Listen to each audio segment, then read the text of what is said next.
A special meeting of the Board of Directors of Joshua Basin Water District on Wednesday, November 1st, 2017. Please, Jane, join Mr. Marquez in the Pledge of Allegiance. Will you join me in the Pledge of Allegiance? Ready, begin. I pledge allegiance to the flag of the United States of America and to the republic for which it stands, one nation, under God, indivisible, with liberty and justice for all. I love that pledge. Determination of quorum. Madam President, all 5 directors are here. You have a quorum. Thank you. Do I have a motion to approve the agenda or any comments? I move that we approve the agenda. Is there a second? Second. All in favor? Aye. And there are no opposition? It is unanimous. Public comment. This is the time set aside for public comment on any district-related matter not appearing on the agenda. Government code prohibits the board from taking action on these items, but they may be referred for future consideration. Please state your name and limit your comments to 3 minutes. Mr. Marquez. Yes, tonight I think I'll make a public comment. Al Marquez, Sunfair Community of Joshua Tree. I don't know whether to be amused or be mildly nauseous, like somebody had said in the past, not too long ago. But you had a regular meeting set up for tonight, and this was known last week, and nothing was posted within 72 hours. Then all of a sudden, during this weekend, excuse me, and then this weekend, it still wasn't posted at all. Then all of a sudden, tonight's going to be a special meeting. So whoever is responsible for making up the agenda for the meetings and stuff like that, regular meetings or special meetings, I think they ought to be chastised. And I blame the board on this, not staff. The board is responsible for everything that goes on with this district. Thank you. Thank you. And the rule is, Al, if it isn't on the regular board night, it is a special meeting. We just went to a meeting where they talked about that. So, we are correct. Any other public comment? Seeing none, we will move to item number 6. Matters on the consent calendar are considered routine in nature and will be enacted in a single motion without discussion. Any board member or member of the public may request an item be removed from the consent calendar and acted on separately. The 2 items are A, approved draft minutes from the October 18, 2017 regular meeting of the Board of Directors, and B, approved September 2017 check register, which was reviewed by the Finance Committee on October 10, 2017. Excuse me. And referred to the full board for approval. So do I have a motion? So moved. Second? Second. All in favor? Aye. It's unanimous. I'm Would sorry. everyone please turn off? Oh, wait. Too late. You have a problem with something? I got distracted by Tom's phone. My profanity probably too. I keep think the doing meeting adjourned at 9:15, not 8:15. Over to Helen Gray. Okay. So with that correction, all in favor? That is true. Aye. Anyone opposed? I hope it is. That's what I charge for. Item number 7, draft agreement with Mojave Water Agency for water supply connection and transfer facilities at the recharge turnout. Mr. So Sauer. these next 2 items are sort of connected. I'm negotiating with Mojave Water Agency on the water storage agreement, and because it's an opportunity for us to get things in line with what previous commitments were supposed to be or alleged to be, reported to me to be, have been many years before I came here. This one is about the water supply connection, which I'll explain. Then we'll go into the storage agreement. So, when the recharge pipeline was constructed in the 1990s, the Mojave Water Agency built and owned all facilities from the turnout. So, remember that the pipeline in the 1990s was extended down through Lucerne Valley, Landers, it came down into Yucca Valley, and there are 2 turnouts there. One goes to High Desert, one goes to us. Okay, next one. Okay, so, guess I should have looked at this beforehand. Where's the recharge? La Brisa, okay. I can't point to it. Go to the next one. All right, so there's the turnout that is over in Yucca Valley, inside the High Desert Service Area, that belonged to us.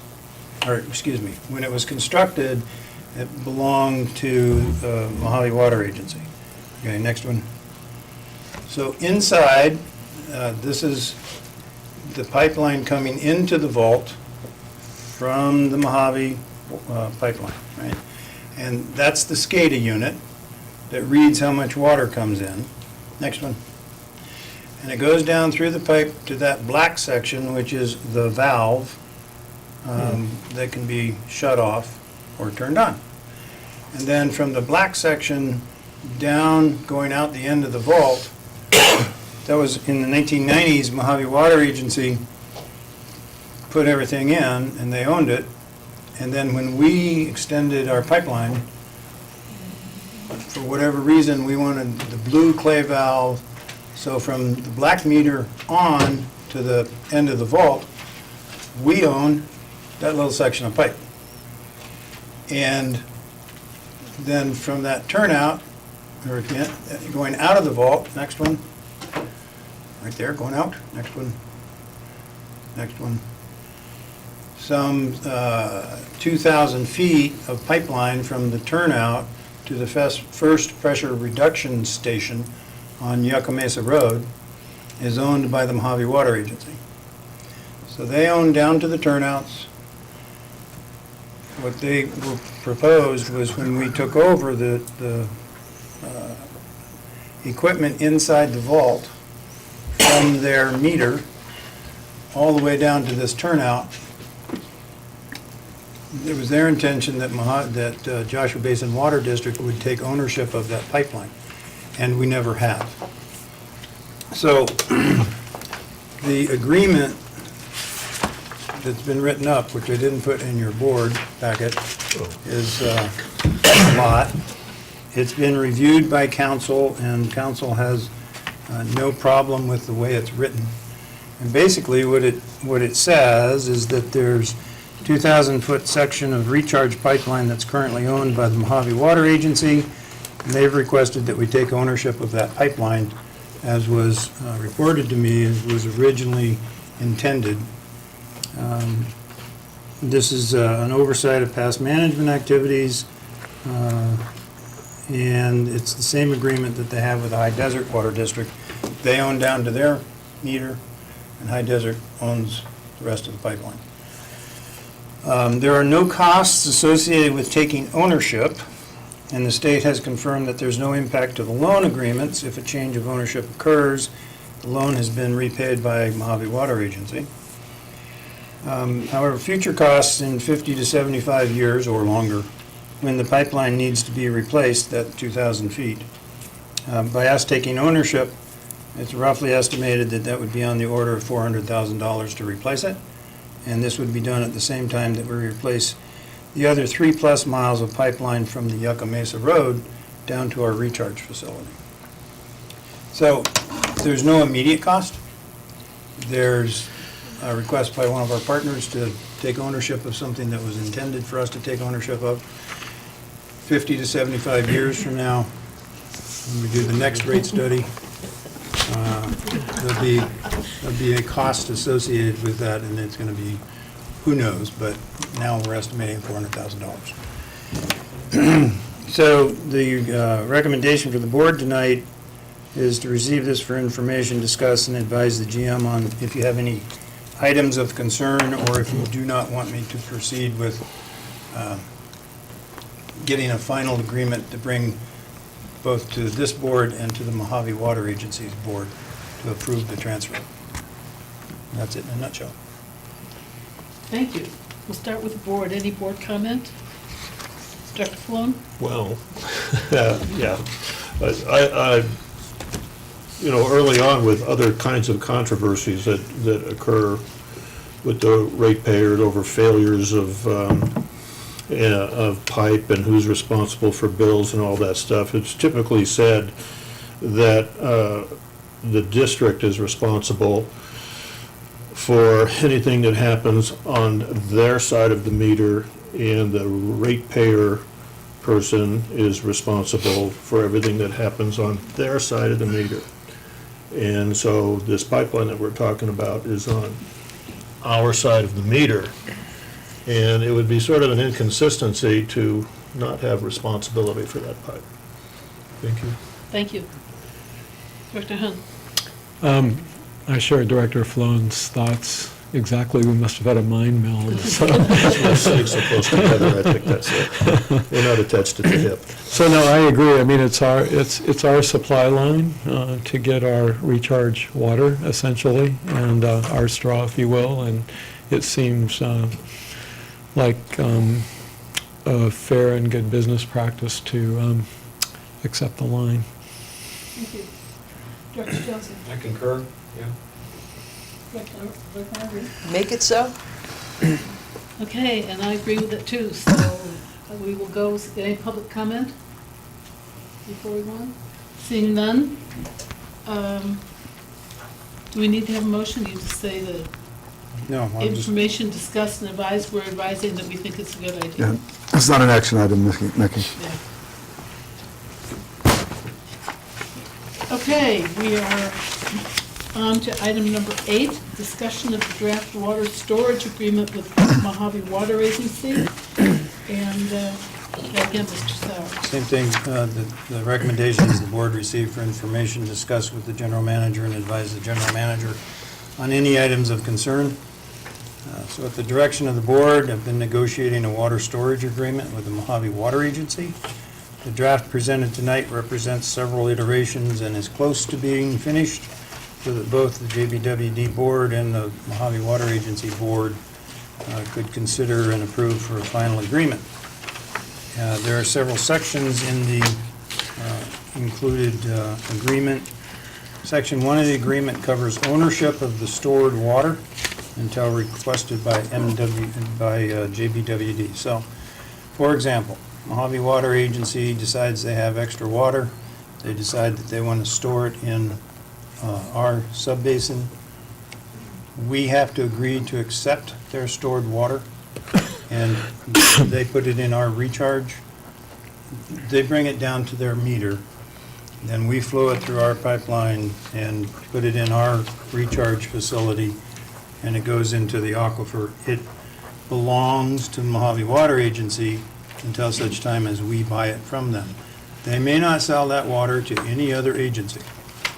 And they may, when we order 500 acre feet next year, they may decide that they'll sell us their water. It's already in the aquifer. Or in a dry year, if we need 500 acre feet and they can't supply that, then there's already 500 acre feet that we could then buy from them. Section 2 covers our authority to prevent additional water storage should operations under this agreement adversely affect our subbasin. Again, this is a mutual agreement where they would advise us that they have extra water, and we would say that we can take it, and as long as we don't know of any adverse effects, whatever they may be, to our aquifer of storing that additional water, then they can store it. If we have concerns about them storing it because of adverse effects to the aquifer, we can say no. Section 3 through 8 speak to how the water will be stored, what the water loss amount will be, and how it will be debited from the stored water account, and Mojave Water Agency's ability to meet our annual requests for state water from the stored water. So for example, we order 500 acre feet for the next 2 years. They deliver that, and they also store another 500 acre feet each year. So they now have stored 1,000 acre feet. There is a 15% water loss, which is a water term that was developed back in '94 when they started a similar agreement with Mojave Water, with High Desert. So if High Desert was to store excuse me, if Mojave Water Agency was to store water in high deserts aquifer, 15% of that 1,000 acre feet would become high deserts ownership. The same thing would apply for us. So after they have 1,000 acre feet stored, they really only own 850 acre feet, and we would own 150 acre feet. I'd love to portray it as free water, but nothing is free. So just like when we take water for our own quarter, it costs staff time to open up the pipeline and make sure everything's working fine, check on the recharge, and to shut down the line. So if we do it all at one time, which would be the intent, our 500 and their 500, the costs are minimal. If we were to take 5,000 acre feet of stored water, we'd have to use all 4 recharge ponds, and so we'd have to scarify those ponds quicker than when we're only using 1 pond a year. Okay? So it's a greatly reduced cost. So, and then section 9 and 10 speak to the indemnifications and the insurance and liabilities, et cetera, and council has reviewed this, and there are no concerns on legal's part about what's in this agreement. Section 11 covers the term of the contract, which is an automatic annual renewal unless terminated by either party. Section 12 is what happens when if 20 years from now, 5 years from now, whatever, if we decide to terminate this agreement, the way it's currently written, it says, let me just read it for the group. In the event that JBWD terminates this agreement, JBWD agrees to pay Mojave Water Agency for the water that's in the MWA storage water account, except for provisions for water losses, at a price equal to the then current price established by MWA for water delivered to JBWD. Such repayments by JBWD for termination under this section are due and payable upon termination, which means due and payable when you terminate. JBWD may terminate this agreement with 180 days written notice. As currently written, if they have stored, and we have to agree to it, right? If they've stored 1,000 acre feet for 20 years, there's now 20,000 acre feet less the 15%. So pretend they stored 15% more than that, and they own 20,000 acre feet of water. And the going rate for water is $1,000. That's $2 million that we owe them upon termination. And I think that's a bit high. I don't think we have an extra $2 million, and I doubt we will in 20 years. So going to section 13 is what happens when they terminate the agreement. If they terminate, water remaining in the MWA storage water account shall be available for use by JBWD upon payment to MWA at the current price. The remaining balance of the MWA storage water account shall be liquidated in volumetric amounts not to exceed the annual requests by JBWD. So if they terminate, and we've been buying, and there's 20,000 acre feet, and we've been buying 1,000 acre feet, we have 20 years to pay them off when they terminate the agreement. So us being liable to pay all at once if we terminate, I think needs to be negotiated so that we pay them back over a reasonable, whatever that term means, period of time, which they are open to considering. Basically, they weren't interested right away, but Anna Garcia was in the negotiations, and she's pointed out to the new general manager that these two sections aren't quite equal. So that's the only real concern I have about this agreement, and I wanted the board to be aware of it. Now, also, we can control how much water they store. So if we don't want to assume a liability of more than, say, 2,000 acre feet, then they can't put any more any more water into our aquifer. And in order to store more water, they may take our annual order for 500, instead of shipping it down the pipeline, take it out of their account. Now it's at 1,500. And the next year, they could store another 500. So it's not like they're totally in control of how much water they can put in the aquifer. We have to agree to it. And we could say, we're not going to assume a liability of any more than X number of dollars. And that would not be terminating the agreement, it'd just be, we'll have to check once we rewrite it. So there's some room to negotiate this. And other than that, the general manager recommends that Section 12 be written similarly to Section 13, which covers MWA's responsibilities. Other than that, I think it's good to go. And I just want to make sure you don't have any concerns about the other sections that are in the agreement. Thank you very much. I'm really pleased that this is moving along. We will start with board comment. Director Unger, we'll start at your end. If they put water in year one, bank it, and we don't take it out until year 3, we pay year 3 water prices? Yes. Yeah. And whether it comes down the pipeline or it's in the ground, Okay. we pay year 3 prices. But we still have the, sort of the say of how much more water gets put in there. Yes. And I think that was my only question. Everything else got answered in the presentation. And, okay. So let me, I forgot to mention something that wasn't in the report. I've been thinking about this. This kind of maybe ties into the rate study. So if we're looking at going to 1,000 acre feet a year because we're drawing down the aquifer, potentially we could order 500 acre feet, and in wet years they could put 500 acre feet of storage, and there'd be 1,000 acre feet that went into the aquifer, of which we paid for 500. And so the aquifer wouldn't be going down 6 inches a year, it'd be going down 0 inches. Now, I still believe that it'd be a good idea for the aquifer to go up slowly, but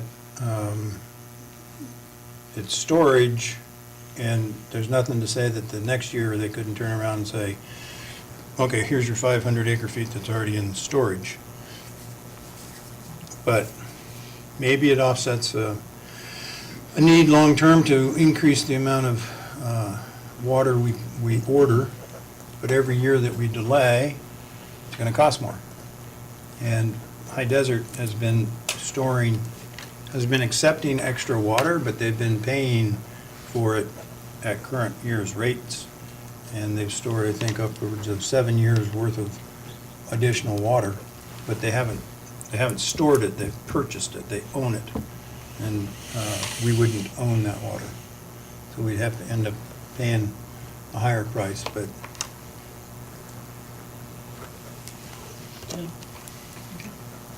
Thank you. Director Jensen, go ahead. That was, Rebecca hit it right on, the cost for delivery is that year's fee.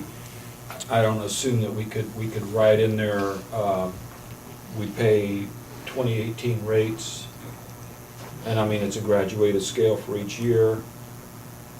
I'm just thinking out loud, I mean, because I appreciate the long-range plan, but we're just essentially borrowing. And that's what this boils down to.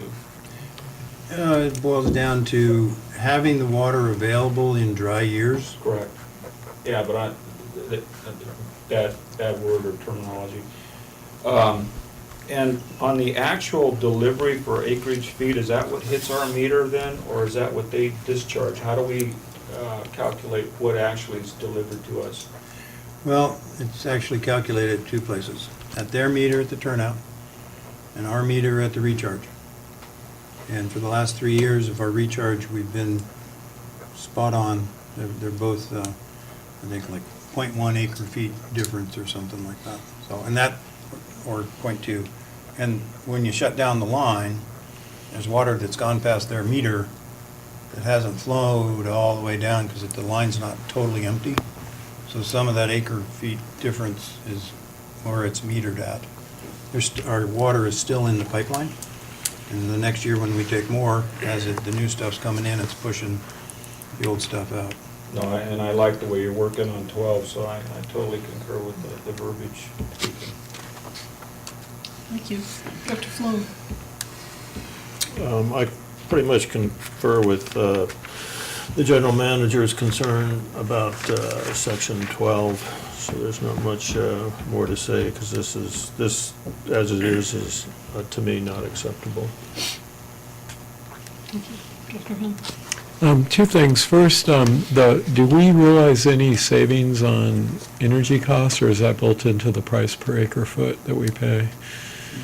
Their costs take care of, what we pay takes care of their energy costs. Okay, I figured it did. And then secondly, on section 2 on adverse effects, do you feel that our current USGS monitoring program is sufficient to be able to monitor for adverse effects to the aquifer, or would we need to increase our, monitoring of the aquifer?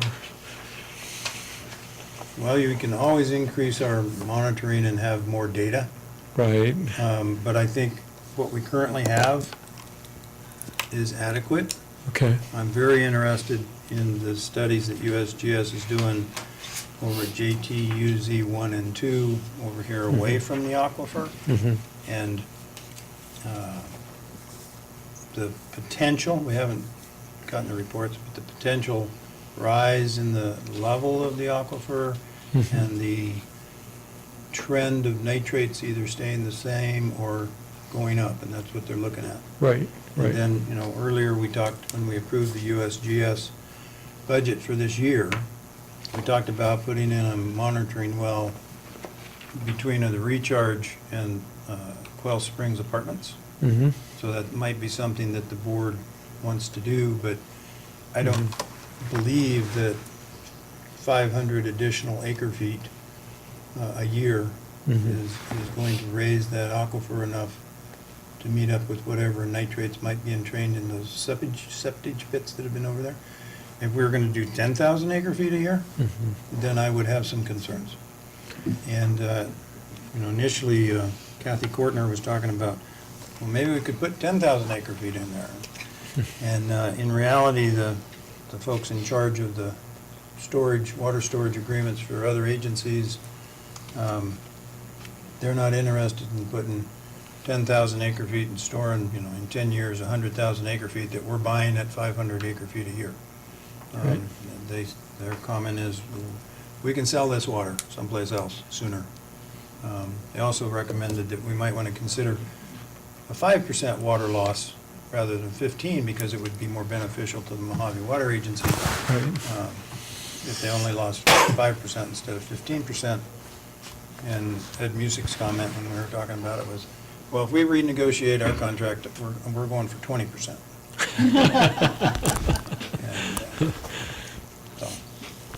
Right, thank you. It's something that we'll need to watch. Yeah. But we've got some good instrumentation at JTUZ 4, which is right in the middle of the recharge. Mm-hmm. Yeah, I felt pretty good about the septage. I was wondering a little bit about things like, subsidence and compaction of water-bearing soils, that kind of thing. But my instinct would be that, given that, like you said, the amounts we're putting in and the nature of our aquifer, that probably wouldn't be an issue. Geologically, it's not, subsidence is not an issue for us. That was my understanding. And Central Valley at 50 feet a year Yeah, versus a foot or 6 inches a year. right, And a different geological formation. right. Right, great. So the 15% is basically, their, unless they use the word payment, that's not really us, right? Or is it actually lost? It's not lost. Okay, but I thought the agreement that they've talked about originally was 10, so you've negotiated quite well. So we're getting an extra 5. Well, I'd like to say thank you for that, but they actually suggested 15 because that's what High Desert has. Oh, all right. Well, I thank High Desert then for being the leader on that, because it used to be 10%. Any public comment? Mr. Marquez?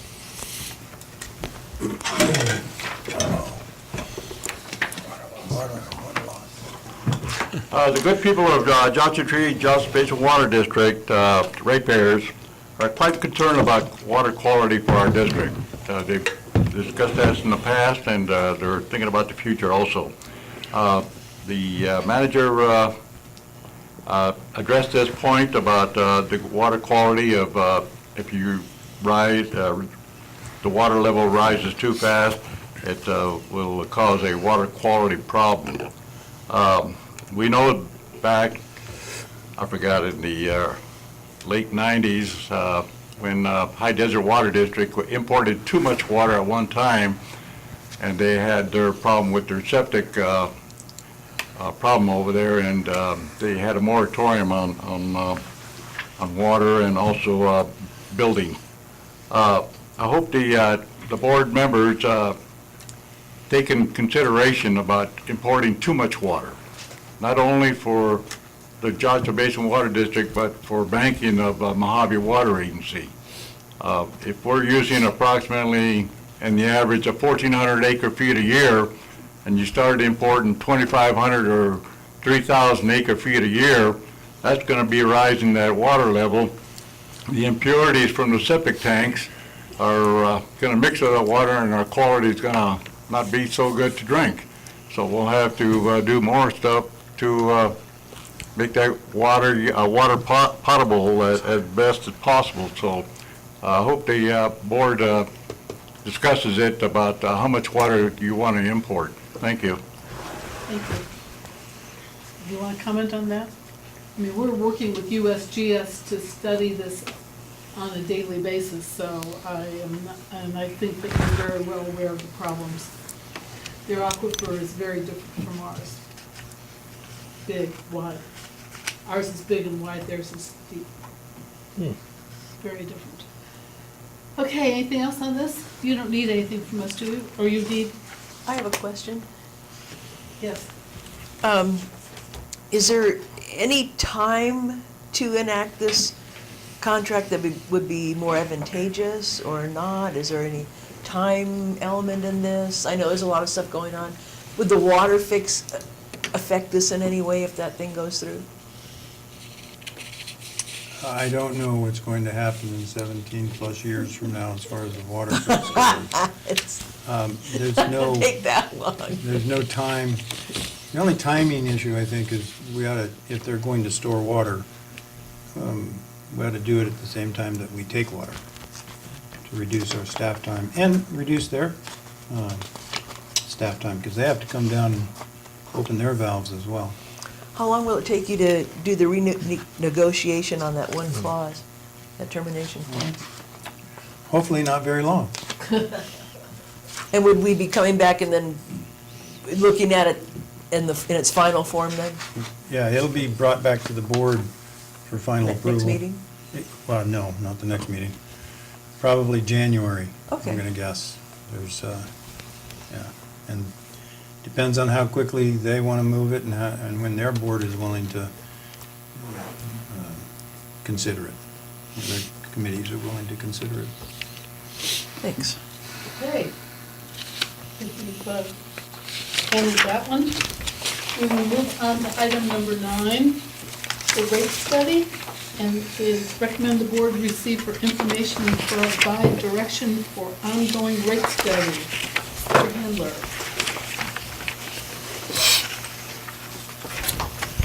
Thank you.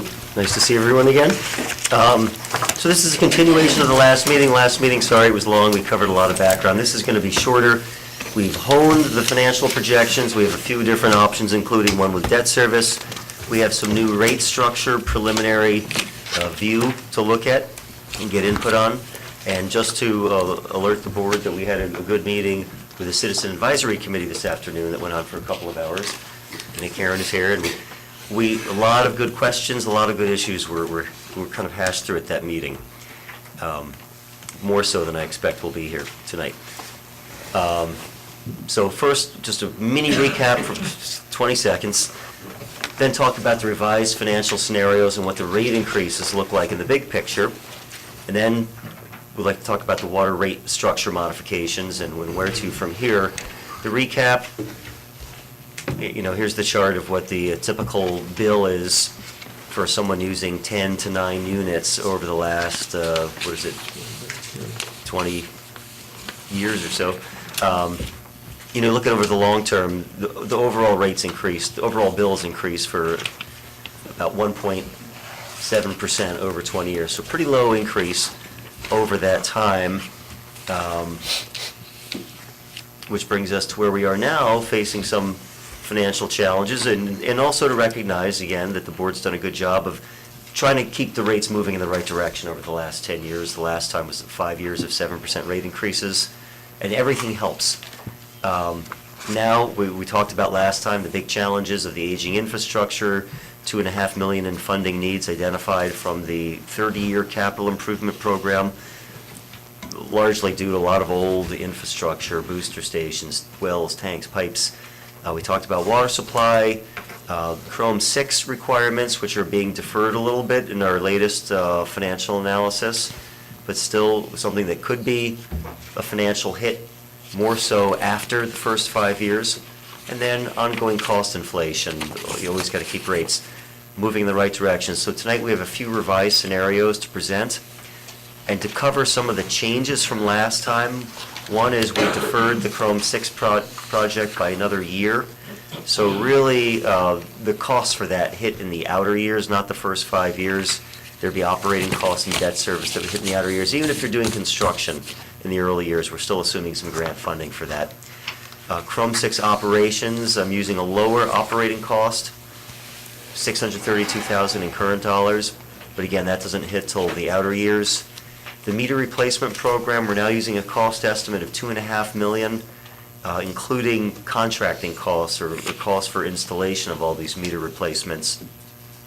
The next was the future ongoing annual projects, so this is the stuff, in addition to the pipelines and other big capital projects, this is for the ongoing studies, equipment, vehicles, building fund, a lot of little things that add up that the district has to fund each year.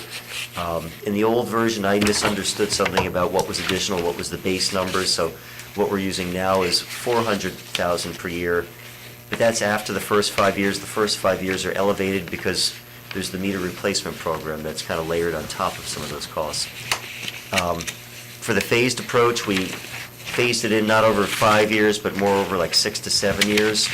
And the big change is we added a debt financing scenario, just a hypothetical one with a hypothetical amount that I will talk about. The big result of that is less rate increases for the first 5 years, but then you got to get those rate increases back in the outer 5 years. So it's really less now, more later, but you still eventually have to get to the same place longer term, and then we have some rate structure modifications. But I know last time I rambled on for a long time, but so we thought it'd be better to have a few breaks here. So any introductory issues, questions, comments from the board, or I will defer.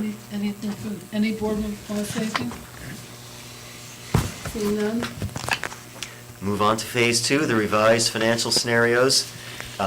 Really in the packets there were 4, but I'm just going to talk about 3. One is that best management approach. What if you have to do everything right out of the gate? And that's obviously needs the most rate increases quickest, but then you're getting your rates up to a high level quicker. It means the rate increases in later years are lower. The second one was the phased approach, saying instead of trying to get the rates up as quickly as possible to do it, let's try to phase them in as gradually as we can to fund all our needs, phase them in over 6 years or so. So we're not going to quite get to 100% of where we want to go in year 5, but we'll be close we'll get there in year 6 or year 7. But the third one was a $15 million debt service scenario. One thing I wanted to mention, all the scenarios, everything's based on a lot of assumptions, obviously, but all the scenarios exclude potential financial impacts that could be coming out of your organizational assessment, could identify new funding needs, or conversely, maybe less. And also, there's some union negotiations hovering out there that may change salaries and benefits. Just so you know, these aren't ignored in our projections because we do assume 4% annual cost escalation for operating costs on top of all the capital and everything else. So there is something built in, but it could be a little different than what we have here. And also, obviously, the Chrome 6 operations are outside our window. And again, the key points, it's an hour later for a lot of this stuff. You want to tackle a lot. The more you tackle in the near term, the less the rate increases in the long term, and vice versa. And again, everything's a balance here, so there's not a single right answer of how to get from here to there. It's kind of a balance of what do we want to do, coupled with what folks think is politically and economically achievable. So this is scenario 1. Again, the best management practice, like, 2.5 million CIP, water meter replacements, 1,000 acre feet of water recharge out of the gate. And to get there, the rate increases are a little better than last time, I think, but not marginally different.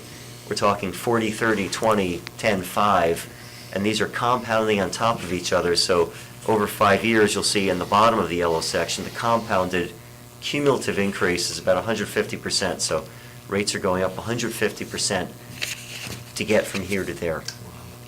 What does it mean to different user types? On the bottom, we added in some rows for a low user, a median user. Half your bills are above and below 6 units per month, something I call a typical residential bill. But then again, that's kind of getting skewed upward by some high users. So if it's a family of 4, what are their typical needs are considered, 7 to 9 units, somewhere in that range, and high use. And these bills not only reflect these overall rate increases, they also reflect preliminary rate structure adjustments, which include limiting fixed revenues to 40% instead of, they currently happen to be 46, but 40% was the target of the old study. And they also include a steepening of the tiers, so keeping the, a little bit less rate increase to the fixed charges and less increase to the lowest tiers, coupled with slightly higher increases to the higher tiers. But a pretty big bump up, obviously. I won't, and this again shows for the user who's, now using 9 units, what happens with that bill over the next 5 years compared to where it's been the last 20 years.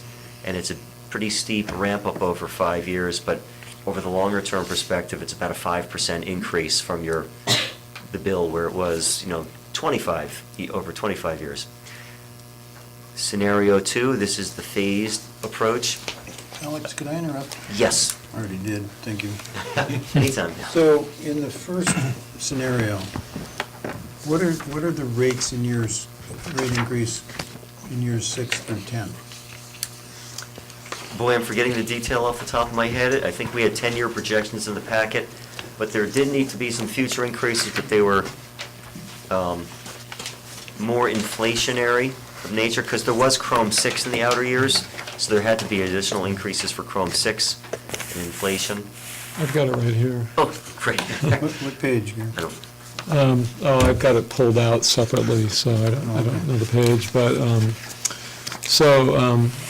once you get to the 152 cumulative, then the annual increases are 7, 7, 4, 4, and 4, and a total of 225% cumulative over the 10 years. So that's inflation plus some additional bump up needed for Chrome 6 in the outer years, for the Chrome 6 operations and Chrome 6 debt repayment. But lower rate increases percentage-wise than we're talking about. This is really, climbing the mountain for the first 5 years. Similarly, with a phased approach, it's climbing the same mountain, but it's just a little bit less steep of a path to the top, and we're not quite getting to the top because we're kind of phasing in over 6 years a little slower, but this is still pretty significant increases, 25, 20, 18, 15, 10 is the numbers that I got that kind of worked and seemed to be gradual. And keep in mind that just because something is 15% in year 4 doesn't mean it's less than a 20% in year 2, because these are compounding on top of each other. So this is still a big compounded 4-year rate increase, almost 125% rate increase over 5 years.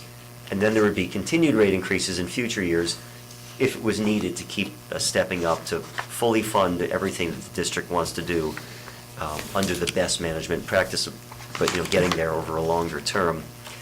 And again, the impacts on the bottom reflect the rate structure changes and these rate increases.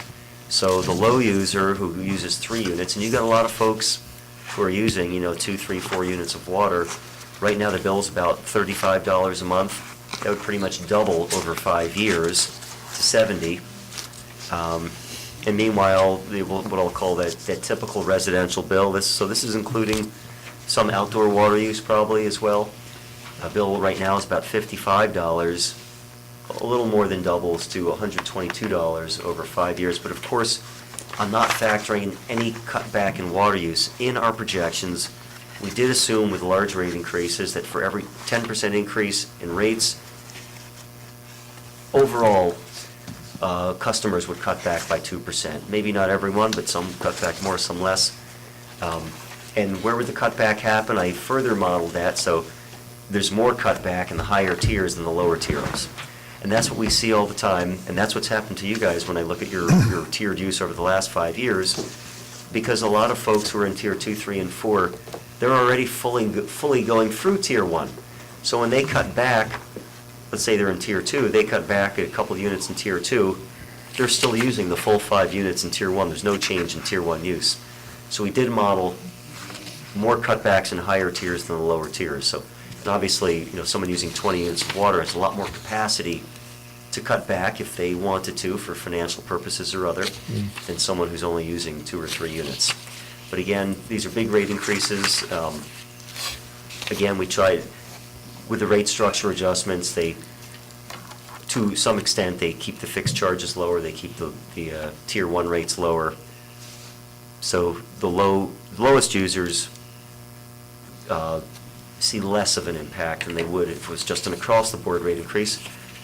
On the other side of the coin, keep in mind, even the moderate users and the high users are benefiting from that tier 1 rate. So if the tier 1 rate is kept down, that's all the lowest users use, but for someone who's using 10 units, they're getting the benefit of that lower rate for all 5 units in tier 1 before they step up to the next level. So their average bill might not be that much different, whether it's depending on the steepness of the tiers. So again, this version, a lot of rate increases over the next 5 years, works out to be about a 4.5% increase to the typical bill if you spread it over 25 years and if you didn't count for any more conservation. This next one, though, is really a key one that engendered a lot of discussion at our last meeting about debt, because this is the debt financing alternative. And maybe I was a little aggressive in the amount of funds I put in here for debt, but I put in 15 million.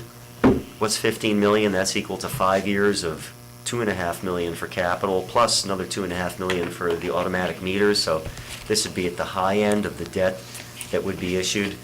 If you did 15 million, you'd borrow 15 million up front, and you'd pay it back instead of over 5 years. If you did all cash, you'd pay it back with debt service over 25, 30 years, over a long period of time. So it's essentially taking a big chunk of money in the near term that allows you to fund the highest priority needs. You've got a lot of old boosters, other facilities, whatever is the most critical things that needed to be addressed in the near term, as well as doing the meter replacements. Get those done, and then without having to raise rates as much, because you're paying back the cost of those capital projects over the next 30 years. So it's less rate increases now, but fast forward, after 5 years, well, now you've got that debt service you have to pay back for the current 5 years, plus if you want to get another $2.5 million on top of it, you'd have to keep phasing in rates after the first 5 years. So it's, it's just a tool. There's pros and cons of using it. Some agencies I know are anti-debt. They don't do it, even in cases maybe where they should. Other agencies use debt in cases where probably they shouldn't. They should just have raise rates for a pay-as-you-go funding stream. If we were to look in hindsight and say, hey, knowing what we know now and where we want to be with everything, now that we've had this engineering assessment, maybe we would have tried to raise rates more to have a larger pay-as-you-go funding stream. But to try to get that pay-as-you-go funding stream over 5 years is such a big hurdle. Maybe we don't want to raise rates that quickly, that fast, for political and economic, for many reasons. But what does this result in? The rate increases here. Now we're looking at, something on the order of, 15, 15, 15, 12, 12. So still big rate increases. They compound to about 90%, but that's less than 150% or 125%. And you can see a little, first I'll point out, well, I know the laser beam doesn't work on the TV screen. Oh, there we go. But, to look at the low user bill, it's almost $35 now. Next year is not such a big rate increase because some of the rate increase for all the users is being offset by the change in the rate structure, less increase on the fixed charge going to 40%, and a steepening of the tiers. But you could see over time the bill would go from $35 to $60 over 5 years. So it's about a $25 increase over 5 years, averaging about a $5 increase per year. That's to the low user. The median one is the next one down. That's about half your bills are above and below that level. That goes from about $44 to $80 over 5 years, so about a $35 increase. That's about $7 per month each year over the next 5 years on average. And it's obviously a little steeper as people use more and more water if they didn't cut back on their usage. So this is something, again, it's less rate increases now. You'd reevaluate after 5 years and see where you need it to go. There are some, there's the long-term chart again, but there are some issues about debt I wanted to mention. Debt, typically under IRS regulations, you can issue debt for up to 3 years of anticipated project costs. So, there's only some ability for the district to do so many projects, especially if they're going to put together an in-house crew. So maybe 15 million's a little on the high side. I don't know if that's doable. In our last meeting, we talked about that a bit. It sounded like that's probably too aggressive. So you would probably have to limit the debt to what you actually think you're going to do in 3 years if it was pursued. There may be some economies of scale of doing projects, of front-loading them, as opposed to spreading them out over a longer time. On rare occasion, I've had some other agencies in the same boat opt to, do like a 20 million bond issuance to try to get ahead of everything and make it one big project over a few years. I don't know if that's the case here. And also keep in mind that construction costs tend to escalate over time as well. So sometimes doing projects sooner makes them a little cheaper than if you did them later, even if you had to borrow for it. The next thing I wanted to mention is, everyone focuses on, yes, there's interest costs associated with debt.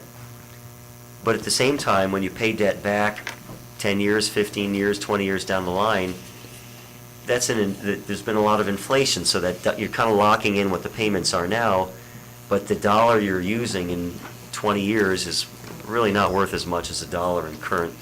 So yes, there's interest, but yes, that's offset somewhat with inflation. And the district, even though it's not a long track record of this, the short track record has been extremely positive working with the state revolving fund loan program, at least for the talks in the Chromium 6. I don't know if they would be amenable to fund some of these other projects, but if so, their current rates are 1.8% for up to a 30-year financing. I mean, that's potentially less than inflation. That's almost better than free, potentially, money, if inflation is higher than that. And the way they operate, if you do projects, you fund the project on an interim basis, You spend $500,000 over a few months, you submit the invoice to SRF, they reimburse you for it. So that goes on during the construction period, and when it's all done, they tally up the amount, set the repayment schedule, and the first debt service payment is due in approximately a year. So the first debt service payment's not due to a year after the project's complete. So there's some benefits to that as well, kind of pushes the debt service. But in our numbers, I assumed like a typical bond financing, 30-year financing, 5% interest rate. Current interest rates are lower, by the way. So I try to be a little bit conservative in the debt financing assumptions. Based on those assumptions, for every $1 million borrowed, it works out to be about $70,000 per year of debt service. And we're currently assuming level annual debt service payments right out of the gate. Sometimes agencies want to phase it in a little bit, but again, with all things, the less, even if you structure debt service with, for example, no principal in the early years, that means less now, a little more later. So that's where many things with rates work that way. And the other key thing is, if you did something like this, and it then turned out down the line you have to do Chrome 6, you might have to reevaluate at the time because you have to make sure that the rates are in place to secure future Chrome 6 funding. The rates would have to be adopted before SRF or anyone would lend you the money for that. Same with all financing. No one lends you the money unless you've got the capacity to repay. So sometimes agencies have to do kind of a rate review and adopt rate increases before they can fund a big project. But the hope is you'll get a lot of grant funding if and when that happens. I think I covered everything here. So there's pluses and minuses for issuing debt. It's not, there's no right or wrong. On one hand, it allows you to keep rates lower while still addressing a lot of the funding needs. On the other side of the coin, it also means you need to keep the moving in the outer years if you did want to keep ramping up that PAYGO funding for future projects. And the other thing is this, I think the scenario I have here might be a little aggressive in terms of the dollar amounts of the debt. So if it was only $10 million or something lower, maybe it turns into something a little more of a hybrid between the phased approach and the debt approach. Or maybe, it could be rate increases along this line, but would give you funding for debt service as well as funding for a pay-as-you-go capital program. And if you did get SRF, everything could be lower because I mentioned for bonds based on conservatively high estimates of current interest rates, making up it's 70,000 in debt service per million. SRF is more like 50,000 per million, so it could be considerably less overall debt service. That means more money is available for water purchases, capital projects, you name it, on a pay-as-you-go basis. So that, I think, is going to be a scenario I come back with next time, some kind of hybrid between less debt financing, but also a little more phase-in for pay-as-you-go capital funding program. That covers those two scenarios. So, 40-30-2010 versus 25-20, versus the debt scenario, 15-15-15, 12-12, all big rate increases, but maybe it's something as we get a little lower on the rate, on the increases. I don't know if people think that's positive or negative, but again, it's less now, could mean more later when you reevaluate 5 years down the line. So those are the kind of the big picture financial scenarios, and let me maybe pause there before I get into the rate structure issues, which I think will go a little bit quicker. Okay, I'll start with Director Unger, Nothing yet. Director Johnson. I'm not sure if this is the time or not, but, maybe that isn't. The scenarios here, are they based on a revenue neutral sort of calculation? In general, I try to get them to be at like the same place overall, so they're So with that said then, generally, yeah. well, this is all round, then we are building in reserves as we move along. You are maintaining reserves at kind of preliminary target levels. And I know you've got a reserve meeting next week, and we talked about reserves last time. But yeah, you're maintaining a adequate level of fund reserves, and also there was another notion of what was called reserve funding, which I think was more for the ongoing, I don't know if you're talking about those ongoing studies, and there's definitely funding for that. That would impact this, would it not, if we decided to do more on the revenues end? So we wouldn't actually be revenue neutral anymore, or close. If you were trying to build fund reserves? Yes. Yeah, if you wanted to build fund reserves, then there'd probably be a little bit more rate increases, or it could be rate increases phased in over a longer time frame, or you defer a little bit of the capital projects, or you defer something in order to build reserves a little bit. But we did try to maintain a healthy, prudent minimal level of fund reserves in this, so the reserves never really get below, $4.5–5 million.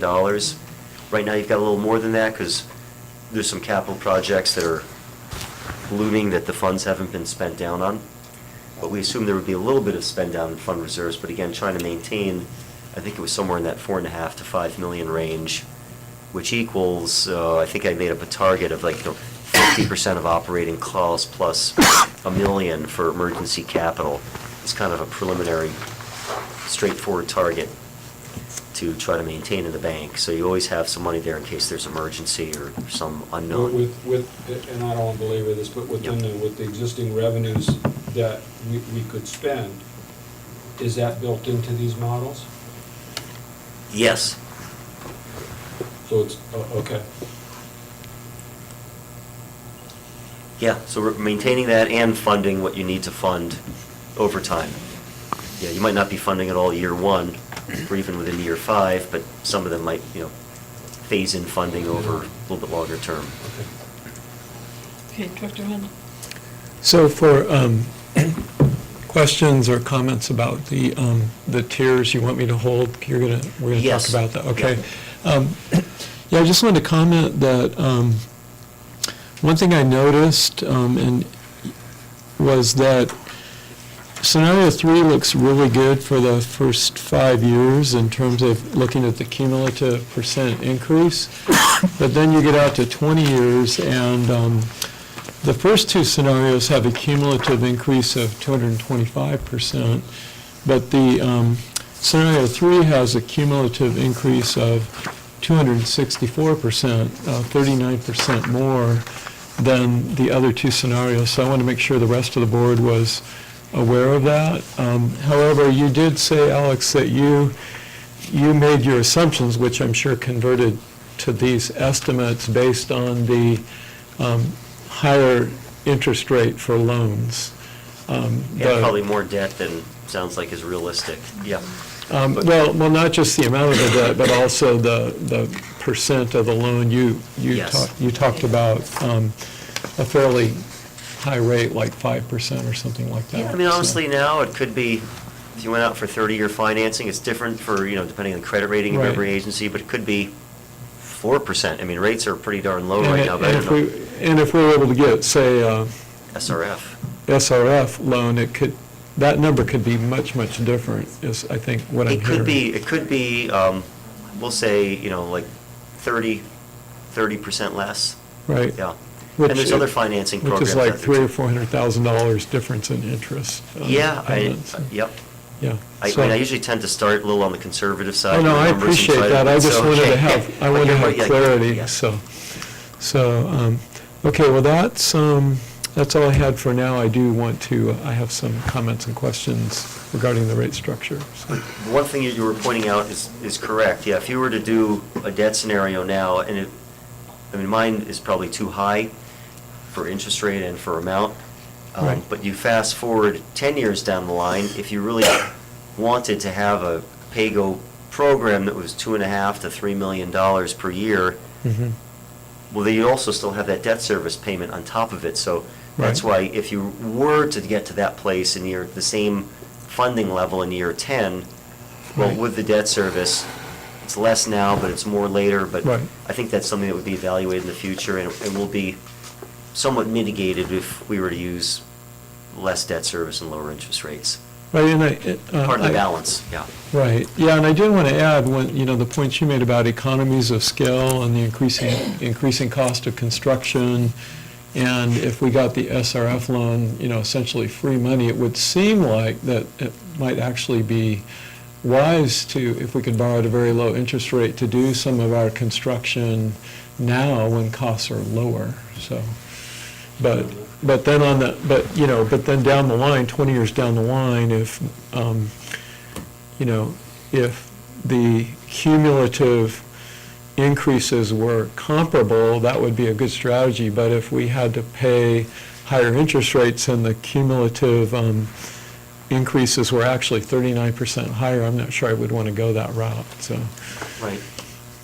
Yeah, and who knows what the cumulative, it would be higher down, just all things held equal. Right. You'd have that stream of debt service to Right. pay, even if it's a lower level of debt Right. service. Right, but you might get some of that on the front end by cost savings. That's right, and also, it's balancing kind of, I'm just going to make up, instead of having such, lower rate increases, it allows you to have lower rate increases in the near term, and then maybe in the outer years, instead of getting to 2.5 million adjusted for inflation in year 10, maybe you'd be at 2 million down the line, and you'd keep evaluating. There'll be a lot of moving parts by the time you get out there. But yeah, the big, it's in the general sense is you have less now pushed down here and it pops up out over there, but that also helps enable you to keep rate increases at a lower level, not a low level, but a lower level than some of the other alternatives.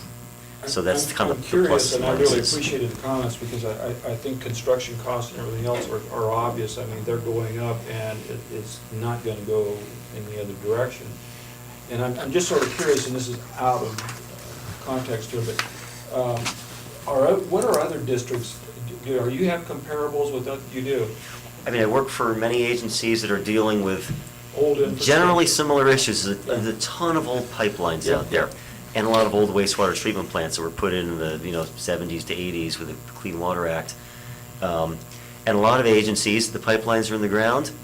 When they're new, even when they're 30 years old, everything's fine.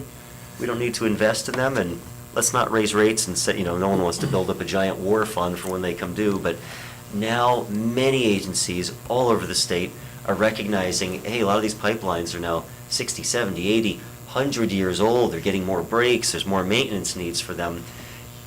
They see, I call it a tidal wave of pipeline replacements. Now, it's not going to crash all at once, but it's, coming, and there are a number of agencies I've worked with that have tried to gradually ramp up funding for it.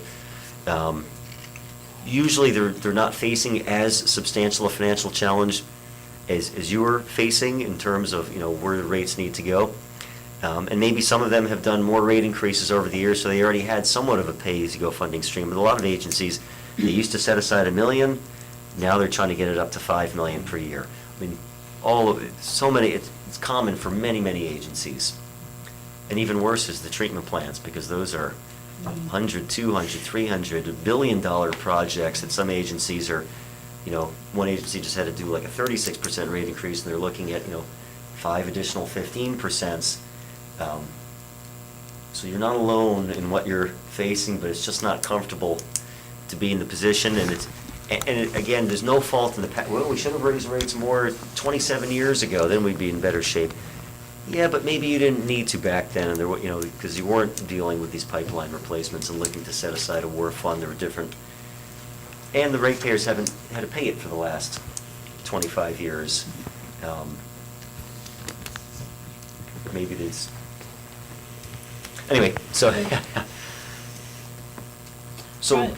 mixed, there's just, like I said, balance of competing objectives for this. Dr. Flom, Speaking of the construction costs, it was mentioned a couple of times. I assume the general manager thinks about whether or not to do things in-house, or, I was going to say outhouse, but I won't. Or have outside folks come in and do construction, in the price relationships between the two, and depending on what the job is and all those other complexities. Yes. Thank you. And I think we could do, I think we can do it less expensively than contracting it. It's gonna mean additional people to do the work, and it's going to mean procurement of equipment to do the work. But it's still cheaper, you think, so far? I know that High Desert has a 10-year history of about 1.3 million a year and on average 6 miles of pipeline. They hired 6 people, they bought the equipment. They did one engineering for the whole entire project, and when there are change orders, they just tell their crew, we're changing. They don't get a change order from the contractor. So I don't know how we factor that in, but I had similar thoughts, the email that you shared with us about High Desert doing work in-house versus out-of-house. But it seems like we ought to be somehow running that scenario. We can, we should talk about, here's another, maybe the numbers are a little different, the timing or the amounts might be a little bit lower. But also the other thing, what we're looking at for rates for 5 years, I don't know if that's going to solve everything to quite the extent, to the ultimate extent. Right. That might be a little bit more of a hill to climb than people may want. But, as anything you do are steps in the right direction. Even with that scenario 3, even if you didn't issue debt, or just issued a smaller amount, these are still big steps in the right direction. We're talking about, cumulative, potentially 90% rate increases over 5 years. Again, a little bit less impact on the lower users, a little more on the higher users, but we did assume higher users would cut back a little more on water use as well, which would mitigate some of the higher rate increase that they might be facing. Okay, the board any other questions from the board? I think the discussion about debt is probably something that the board should have without Alex having to Yeah, to be present for that, but it's something that we should definitely discuss. yeah, for sure. I wanted to say something, it's awkward, that the construction cost index typically outpaces the consumer price index. So construction costs go up at a higher pace than inflation. Okay. Any other comments from the public? Karen, do you have anything you want to say from your meeting? I commend the board for the opportunity to consider option 3 with the debt. I've seen lots of boards go through discussions about, back in the day it was USDA loans, money available to us very inexpensively, and it was like an iceberg had moved into the room. And this board is considering a different way out of the problem of improving the district, and we had a great, deep discussion about this. So thank you for that opportunity in considering that option. And so you're saying that the Citizens Advisory Committee was receptive to going into debt? Yes, and especially with consideration towards the $15 million that was in the scenario being less and enough to make a big change in the district. The meters, for example, borrowing enough to replace the meters, and the payment being the debt, what's that term? The debt servicing being considerably less than the projected scenario. It's a good line of thinking, we thought. Thank you. Yeah, I remember when I first went on this board, the Appreciate idea of that. borrowing money was anathema. No way was anybody in Joshua Basin going to have any kind of debt. Any other public comment? I have a question. Yes, sir. So, this is for Alex and maybe Susan. So if we were to construct a scenario where we got a state revolving fund loan, what guarantee is there? How long does it take for SRF to commit to us having a loan? We can make the assumption that it's going to be 1.2% for 15 million. But if we finish the rate study with that assumption, when's the state going to tell us yes or no that they'll fund it? Good point, because you wouldn't have an answer in the next few months, because you'd have to approach them, hey, here's maybe with the idea, we've got all these projects, and work with it, how you can package some, a bunch of projects together for a state revolving fund loan. But you could make some assumptions, maybe not that it's SRF, but maybe you're only borrowing 10 million, and maybe it's at 4%, and, so something a little more subdued than we had there. But Plan you for the could worst, hope yeah. for the best. But maybe not quite as Right. less than what we had there. Right. And then if you still work with SRF, and there are other funding programs, there's USDA, there's the California Infrastructure Economic Development Bank. There are subsidized funding programs that you might be able to tap into to get some kind of subsidized interest rates. SRF is best, though, because they're half of the state's GO bond rate, so, 1.8%. That's where that's like, if that's less than inflation, that's, yes, there's interest, but the payback is more than offset by inflation.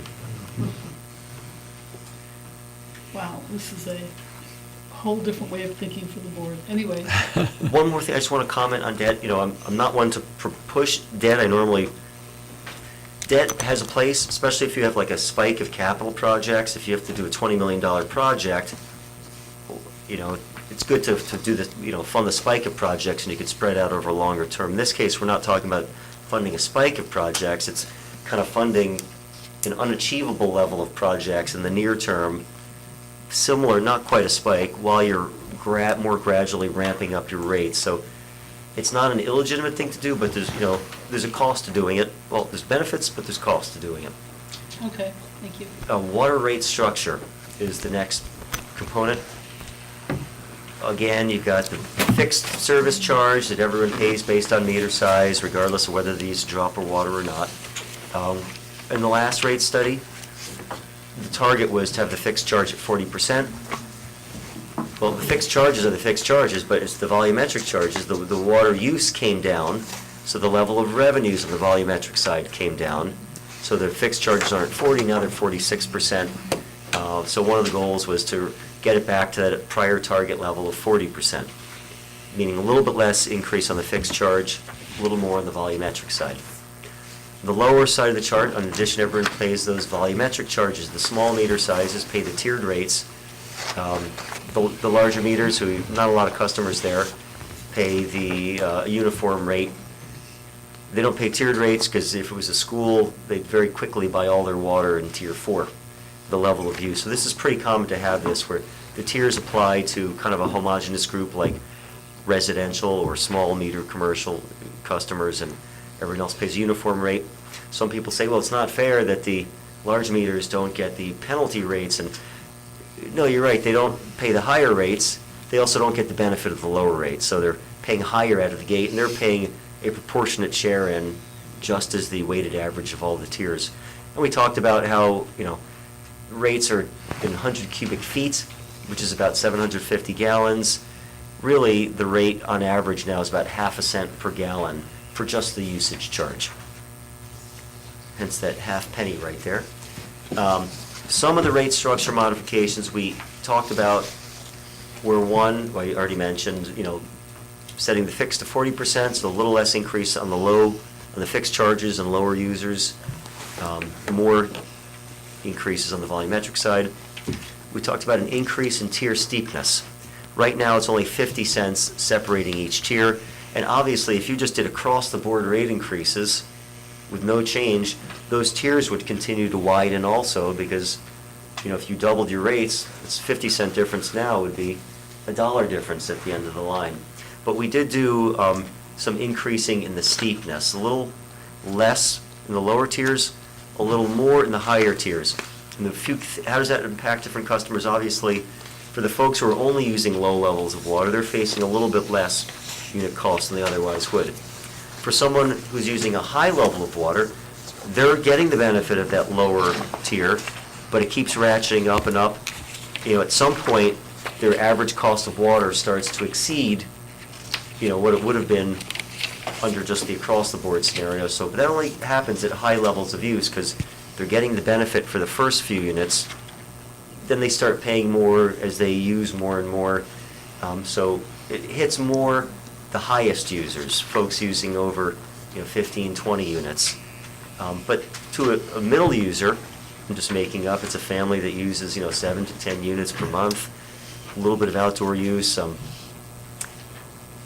They're facing a steeper tiers, but they're getting 5 units at the lower tier, then they step up a little for the next tier. At the end of the day, it might not matter to them how steep the tiers are, because they're, any increase in a higher tier is being offset by a decrease in a lower tier. So it really hits more the highest of users, who are the ones who have the most capacity to cut back and can cut back the most. And a lot of agencies in the drought, if they had uniform rates, some of them went to tiered rates. Those with tiered rates looked at steepening their tiered rates, because it puts more disincentive on the highest levels of water use, which are generally considered the most discretionary water use. This is an indoor use for, living. This is outdoor watering, although in some cases it was brought up, someone might have, animals might require, if they have a horse farm or something, horses or almond trees or things like that. So that's the increase in tiers. There was a third one that was mentioned last time. I haven't built that in yet, and I would, what if we change the tier breakpoint? The first tier is the first 5 units. The next tier goes from 5 to 10 units. The third tier currently goes from 10 to 20 units and beyond. And these tiers were already compacted from what they previously were. And the tiers were, as I mentioned a long time ago, there's only 3. Then with the citizen advisory, we made 4. And we started steepening the tiers a little bit, so there wasn't 10-cent difference. It became, 50-cent difference where it currently is. But one thing I wanted to show you is, I don't know what the impacts of doing that would be. Yeah, it would mean you'd have more use in the highest tier, a little less in tier 3. I don't know how significant it would be, and the devil would be in the details. On the left shows the breakdown of water use under your current tiers. It's about 43% of the water in tier 1, a little over 20 in tier 2, tier 3 and tier 4, a little bit less than 20, which is not all that far off. When we targeted this in the old rate study, we were targeting 40, 20, 20, 20. So it's, not that far off. On the right-hand side shows, well, what if we did cut back the reason tier 3 originally had a larger amount of use in it from 10 to 20 units was because it's just, after you get 10 units, there's less and less water use at those levels, so the tier break point was a little bit bigger, so it would have a little more water use in it. But on the right shows in green, if you cut back tier 3 from the break point from 20 units to 15 units, you can see it's about 7% less water in tier 3, 7% more in tier 4. That could mean that generates a little more revenues in tier 4 that helps reduce the rates for everyone, or it could mean the tier 3 rates a little bit less. So it could do a lot of different things depending on how it was implemented. But I didn't do that yet. It's a legitimate thing you can do. So let me know, but that wasn't factored in what I was doing at this stage of the game. I just wanted to talk about it a little more because there's there's the tier breakpoints and there's the tier steepness, and they both sort of accomplish the same thing. If you can have a lot of breakpoints, or you can just make the rates higher for higher tiers. Anyway, so what would they look like with these rate structure modifications? And so as a sample, I'm using the scenario 3 rates, which is the 15, 15, 15, 12, 12 overall rate increases over 5 years. You can see the first year, the fixed charge for your 3/4 and 1 meter inch accounts, and that's almost all your accounts, 4,500 and change out of, 4,600 or whatever. That would mean the fixed charge would go from $25.78 to $26.37. So there's a 15% increase, but that's to a degree being offset by reducing the revenue recovery from 46 to 40. And then it would escalate in future years. So it goes from 25 to a little 26 to 41 over 5 years. It's about a $15 increase in the fixed charge. And obviously, it ratchets up higher for the larger meter sizes. But some of the bigger changes are happening on the lower side there for the monthly water flow charges. Right now, the tiers go from $3 to $4.50, and already we're talking about more rate increase on the volumetric side, because we're talking a little less on the fixed side, so a little bit there. And we're talking a little more increase on the higher tiers compared to the lower tiers. In this scenario here, we've got the volumetric charge for the tier 1 going, 55 cents or so per month, per year, so it goes, but it keeps compounding each year, so it's going from $3 to a little over $6. It's over doubling over the 5-year period. Again, that's per 748 gallons.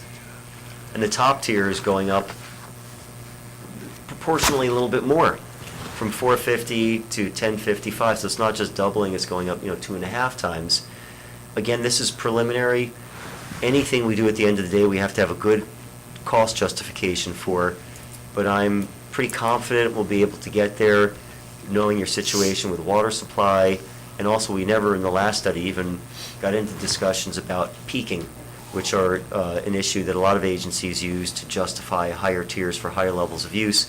If someone's using higher levels of use, all your facilities have to be upsized to meet that higher level of demand, whether it's peak day, peak hour, peak month. So, why should someone who's only using 3 units a month have to pay for upsizing the facilities to meet those peak demands? So a lot of agencies have used that, including some of the top attorneys with Prop 218 have thought that that's a legitimate rationale for, coming up with tiered rates. So I think we would have to use kind of a combination of different things to come up with a reasonable and defensible justification that your attorney could be comfortable with at the end of the day. So what does that do in terms of the pennies per gallon? Now we're talking about the average, usage charge increasing from half a cent per gallon to 1 cent per gallon over the 5-year period. So that was the water rate structure. And maybe I'll just leave it on this slide, and let me, again, we're almost done here. I'll open it up for issues, discussion, input, questions on the rate structure or anything. Okay, I'll start at the other end this time. Dr. Flom, Nothing yet. Director Hahn? Yeah, I wanted to talk a little bit about the steepness of the tiers. I really appreciate you being responsive to me and to other board members about exploring that. I'm still a little bit concerned from my perspective that the top tier increases are not all that steep. I mean, depending on which scenario that you go with, it's, for example, scenario 2, tier 4, in the first year, it's a 67% increase, and I think it's about that over tier 1. So it's not nearly as steep as some of the, scenarios that you talked about. And as you mentioned, people that are using 20 to 30 units or more typically have more discretionary income. Those people that are down in the lower, just a few units a month, that's because they can't afford to spend a penny more on water. And, right now, for example, for tier 3, you've got it going up 44% in scenario 2, and tier 4 67%. And I personally would recommend to the board that we consider something more like 50% and 75%, which would be adding 6% and 8% respectively to what you proposed. I'm just using scenario 2 as an example, but it could kind of be across the board. And there were examples that you cited where the top tier, like tier 4, was sometimes 2 or 3 times that in tier 1 instead of a much lesser amount that we're contemplating right now. So it just doesn't seem like people at the very top that are using huge volumes of water are being discouraged hardly at all because they probably have the income to do it, except for maybe the horse ranch. I pointed out last time that 8.1% of our ratepayers are using almost 20% of our water, almost a fifth of our water in Tier 4. That's a lot of water, and, that is cost to the district. Now, Susan made a comment that was not lost on me. You don't want to take that too far because it will hit you on the revenue side, but I'm not sure we found that sweet spot yet. I feel like we could steepen it up a little bit more at the top, and that would help the people at the bottom, and we'd still gain the same revenue. That's my sense, but I'm not an expert. In fact, since you know of other districts that have done that, I'd be curious to know, how much that affected that top tier use with those steeper increases. Well, especially with the drought, some of these agencies saw their top tier use plummet, and some of it may have been due to the drought, where they're really trying to especially cut down outdoor watering. Right. So it's a whole host of factors. Now here, we have the top tier right now, currently is $1.50 more than the bottom tier. Right. And then at the end of this period, it's like, $4 and change more. So the difference in tiers goes from, 50 cents per tier, and keeps compounding, to, what is it, like $1.40 per tier times, by the time you get top tier, it's $1.40, it's 3 times that. But we could look at making it a little steeper, or maybe the bottom tier, only goes from 3 to 6, and the top tier goes a little higher. The reason I was hesitant to make anything too steep, there are some agencies who have done that when they have cost justification to do it. Mm-hmm. I don't know what we're going to find when we delve into the weeds, because at the end of the day, it has to be justified. So even though there may be desire to steepen it even more, I don't know where the number's going to come out at the end of the day. So it's good to get the conceptual input, and then we're going to have to wade into the details and try to make it come out where folks want it to come out, but temper it with, Sure. what do the costs, what Sure. can we legitimately be comfortable justifying at the end of the day. So that may be the limiting factor at the end of the Sure. day. But some agencies have always, hey, let's keep steepening. There was one agency, they said a uniform rate, then it was 2 tiers, and it was 3 tiers, and steeper, and 4 and 5, and, it kept going up and up and up. By the end of, 20 years, they had these super steep rates that, and I think they had might have had to ratchet them back a little bit after Prop 218. Some agencies said, wait a minute, we're a little too steep, and some even just said, let's just go uniform rate. But, you don't need to go uniform rate. There's a lot of false media about that San Juan Capistrano decision that said tiered rates are not allowed, but it explicitly says, yes, tiered rates are perfectly fine, but you need a cost justification for it. Yeah, and admittedly, I ran the numbers the first year out. I didn't run them, farther out, so it'd be interesting to see, if the percentages change, between the spread between Tier 1 and Tier 4, there's more of a spread farther out. So I'd want to look at that, but, what I was suggesting, just as throwing out a number, is 6 and 8% more respectively that first year out, and then whatever that would additive would be. Carry that through the across-the-board Carry increases, that which would through. gradually- I wasn't talking about doubling or tripling those top Yeah. tiers, because I actually have some sympathy for folks that, that are using more water. We don't know all the ways that they're using it, so we don't want to go crazy on that, but I think we also need to recognize that if almost 20% of our water is being used by 8% of our bill payers, that we should give them some incentive to ratchet that back, looking at the long-term, water use in the district, and also considering our customers that are the most challenged economically. So. Right. Okay, Director Johnson. Yeah, I appreciate the sensitivity to the revenue base, and especially with the higher users. And I'm just sort of concerned a little bit with some of the conversation is the complexion of Joshua Tree is changing. I mean, we're in transition as we speak, and I think all of this is very timely. And to ditto on this, we have seniors, we got young families, we got fixed and low-income folks that we have to take care of. But obviously, that bulk of folks are not paying the heavy share or not doing the heavy lifting. So I would be curious, in terms of whatever transition comes in the Joshua Tree, what the Chamber of Commerce is talking about. And this is probably more directed at CAC, but just a thought for the Chamber to see where we are with our businesses and what is going on in terms of growth or no growth. Because you did mention in the outset here that this has a political ramification.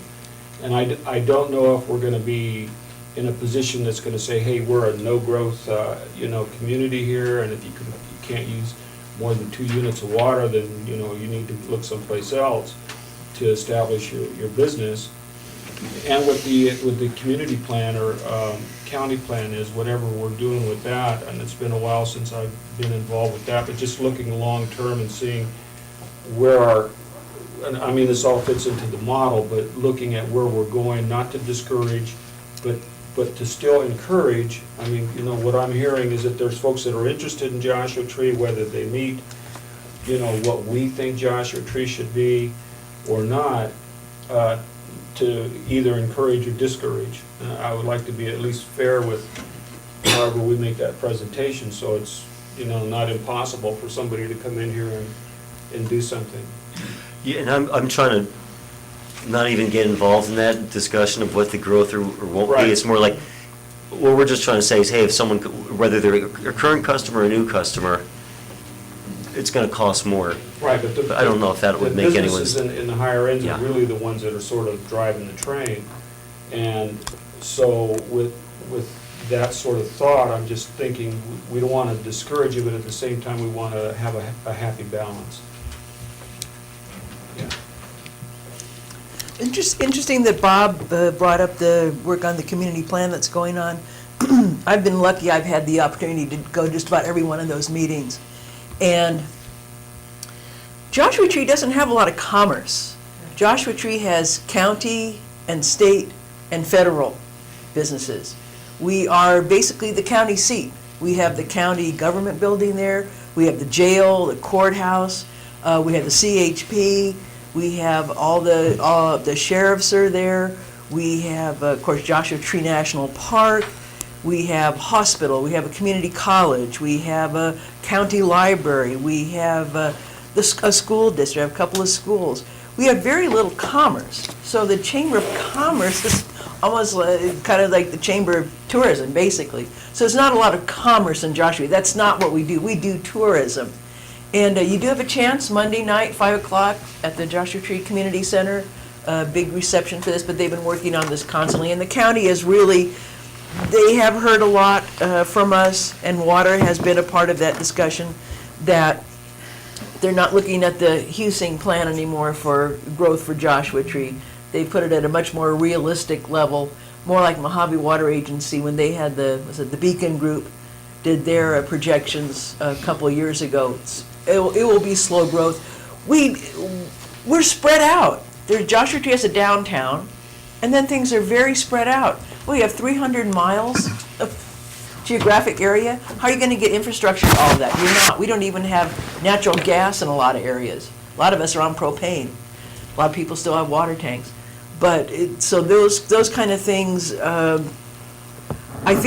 kind of think we could do the rate structure without having to take all that into consideration, really. I wasn't saying you need that, but it was just, yeah. It's an interesting yeah. side, but I've been going to all these meetings and taking part of them, and Well, I was hoping maybe we'd generate enough revenues where we could incorporate, but that, please. instead of putting an annex with a county to put another building in.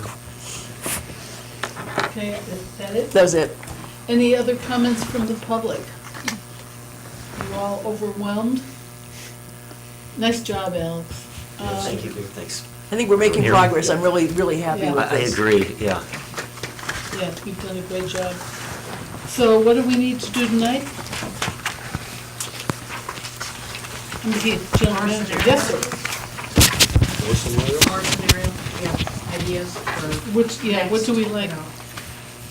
Provide direction for ongoing rate study. So which scenarios are most appealing and do you feel are most workable for us? I like scenario 3, the one that's in the most current iteration. Okay. I Director guess- Hunt, Director Johnson? I think that's where I'm at, where I think that's the least impactful. I really appreciated the debt conversation. I know that's a taboo, but, you know, money is gonna be cheaper today than it is gonna be tomorrow, and the construction fees, as anybody in this room knows, are just, they're skyrocketing. So, you know, we need to do something relatively soon. Okay, Director Hunt. Well, scenario 3 with the caveat that right now we're at 264% cumulative, but if we do some more runs on it and make assumptions with an SRF loan and see what that would come out as. And then, you know, we could do, as Susan suggested, if we went with a scenario 3 type deal, we could, you know, borrow money based on what the highest amount was. You know, we could say, oh, well, at 5% interest rate, instead we're only going to borrow 10, you know, but then we go forward and we adopt it, but then at the same time we're working on an SRF, and maybe that at a lower interest rate translates into 12.5, you know, or whatever. So, but I do think we have to really watch that back end on scenario 3 and make sure that, you know, we can lower that, because otherwise we're just delaying the inevitable and paying more in the long run, and then I'd be back to scenario 2. Jordan, which scenario 3 are you looking at? Because I was talking about this with Alex, I was a little confused because in our board packets, there was almost like 2 scenario 3s. No, This is compounding out. scenario 3 on page 29 takes you out 5 years. Okay, that's. And it's a total cumulative increase of 91%. But if you take it out 20 years, because then you start to do the debt service on the 5% loan, then the cumulative increase in rates is 264% versus 225% for the other 2 scenarios.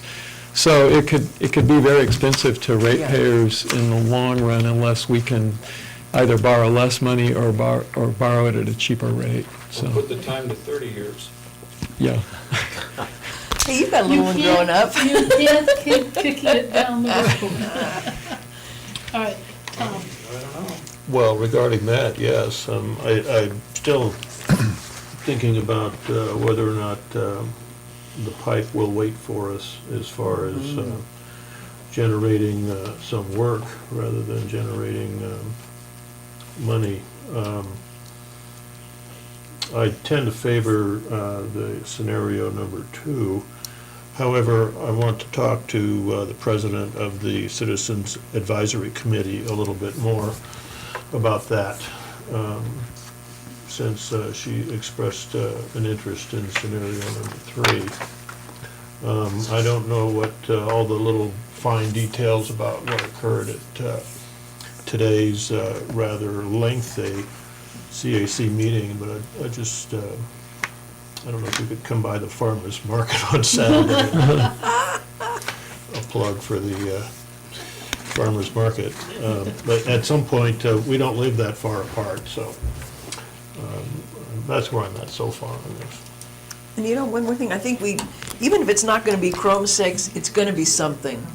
And we always have to somehow have that, it's a scenario 3 with debt, and whatever, Chrome 6 or whatever is coming down, that we'll have to do something to mitigate. Okay, and I have been scenario 2 all along because I have been steeped in the tradition that we do not borrow money, but certainly you've made a very, very strong argument for why you can do that and have it benefit everyone. It certainly makes the increases a lot less painful for including, I looked at mine and I'm thinking, it's a little steep in 5 years, so I would probably vote with scenario 3 as well. Any public comment on that? Seeing none, I think that the board is looking at scenario 3. It will be reduced, I think. So it might be like a hybrid between 2 and 3 at the end of the day. Okay, we will be back in 2 more weeks. We're rolling. But hopefully the meetings keep We're getting shorter delighted to and have shorter you, each Alex, time. whatever. So you're back in 2 weeks. Thank you. Thank you very much. All right, let me get back to my, It's a handful. yeah, it is. We're not going to move into, thanks very much, bye-bye. Item number 10, solar energy presentation and grant application. And I'll move down there. if I that's okay. will turn this over to Director Hunt, who has been doing the research on it. Or take the podium, whatever you'd like. No, I think I'll.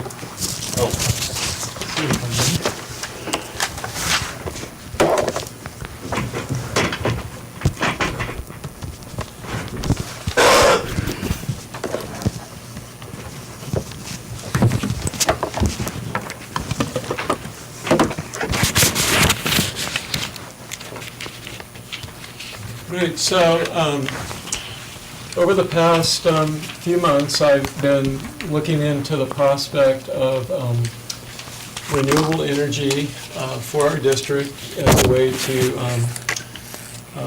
actually offset some or all of our energy costs for the district. And I found out a lot of great information that I want to share with you all. And then the general manager has a recommendation for us related to what I found out. So why consider solar? Well, I think we all know that it's an area of high exposure to the sun. Solar facilities are highly efficient in our area. They generate more power than in other areas. Here we are that nice deep reddish orange north of the Salton Sea. Electricity is as many of us know here tonight, is our single biggest ongoing operating cost.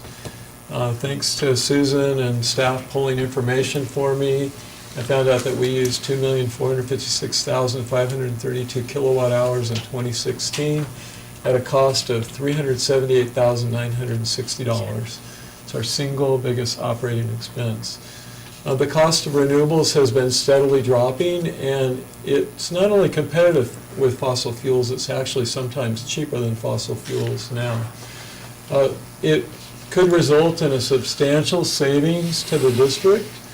It's very refreshing news considering what we've just been discussing, right?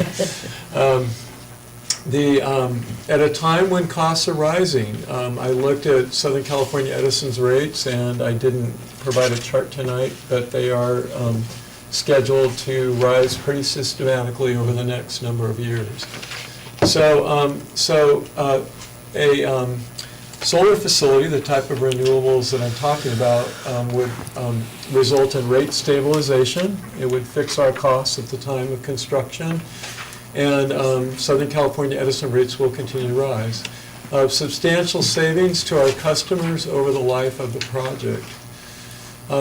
Why else should we consider solar? Well, to fight climate change. It does affect all of our lives. It threatens the future supply of our water that we need to import to stabilize and restore our aquifer.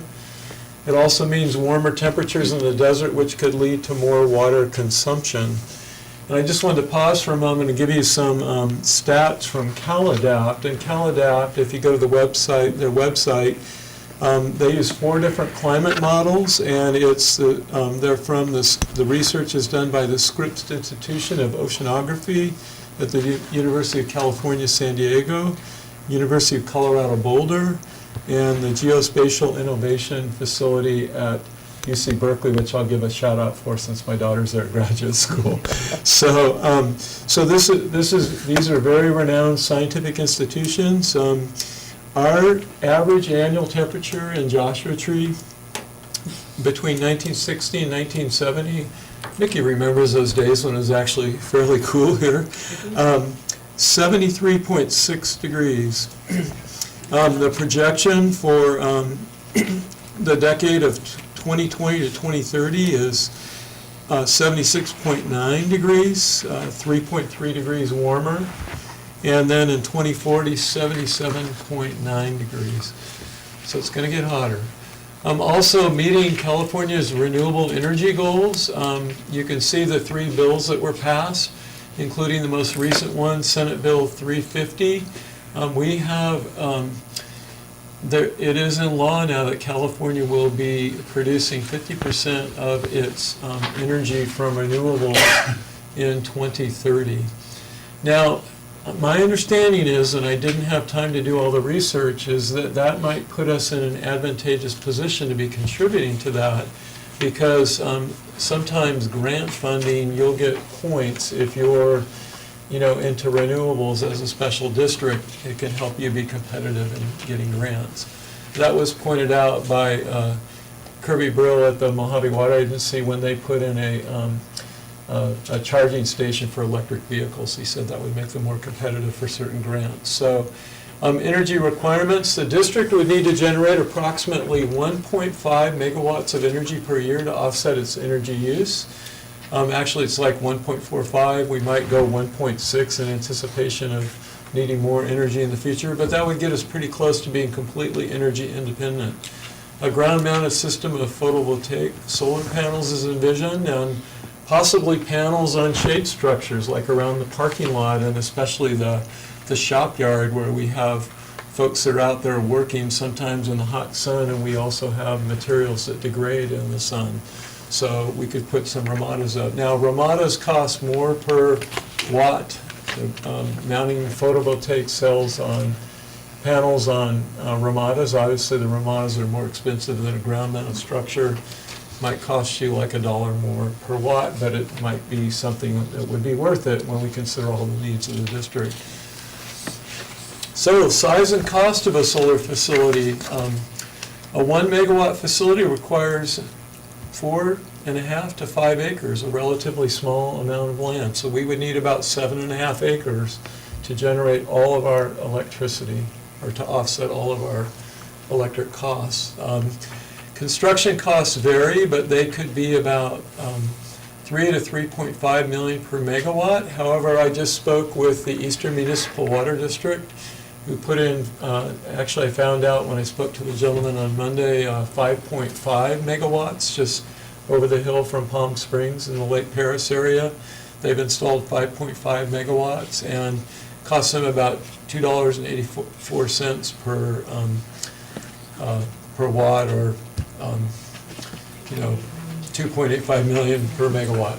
So annual maintenance, I had down 1 to 3%. Again, I talked to the gentleman, I forgot to pull out his name, I've got it in my pocket on a post-it note, but he was very, very helpful. He's actually has a position of energy coordinator, and he said that he would be more than happy to work with our district, anything we needed to help us out going through this process. And he said that it's costing them about $20,000 per year per megawatt for maintenance right now, so that is closer to 0.4%. So I'm hopeful that that would be our annual maintenance cost. It's primarily cleaning the solar panels, that is the maintenance. Location, the district would work with a consultant and the community to locate facilities where impacts to the desert and the community would be minimized.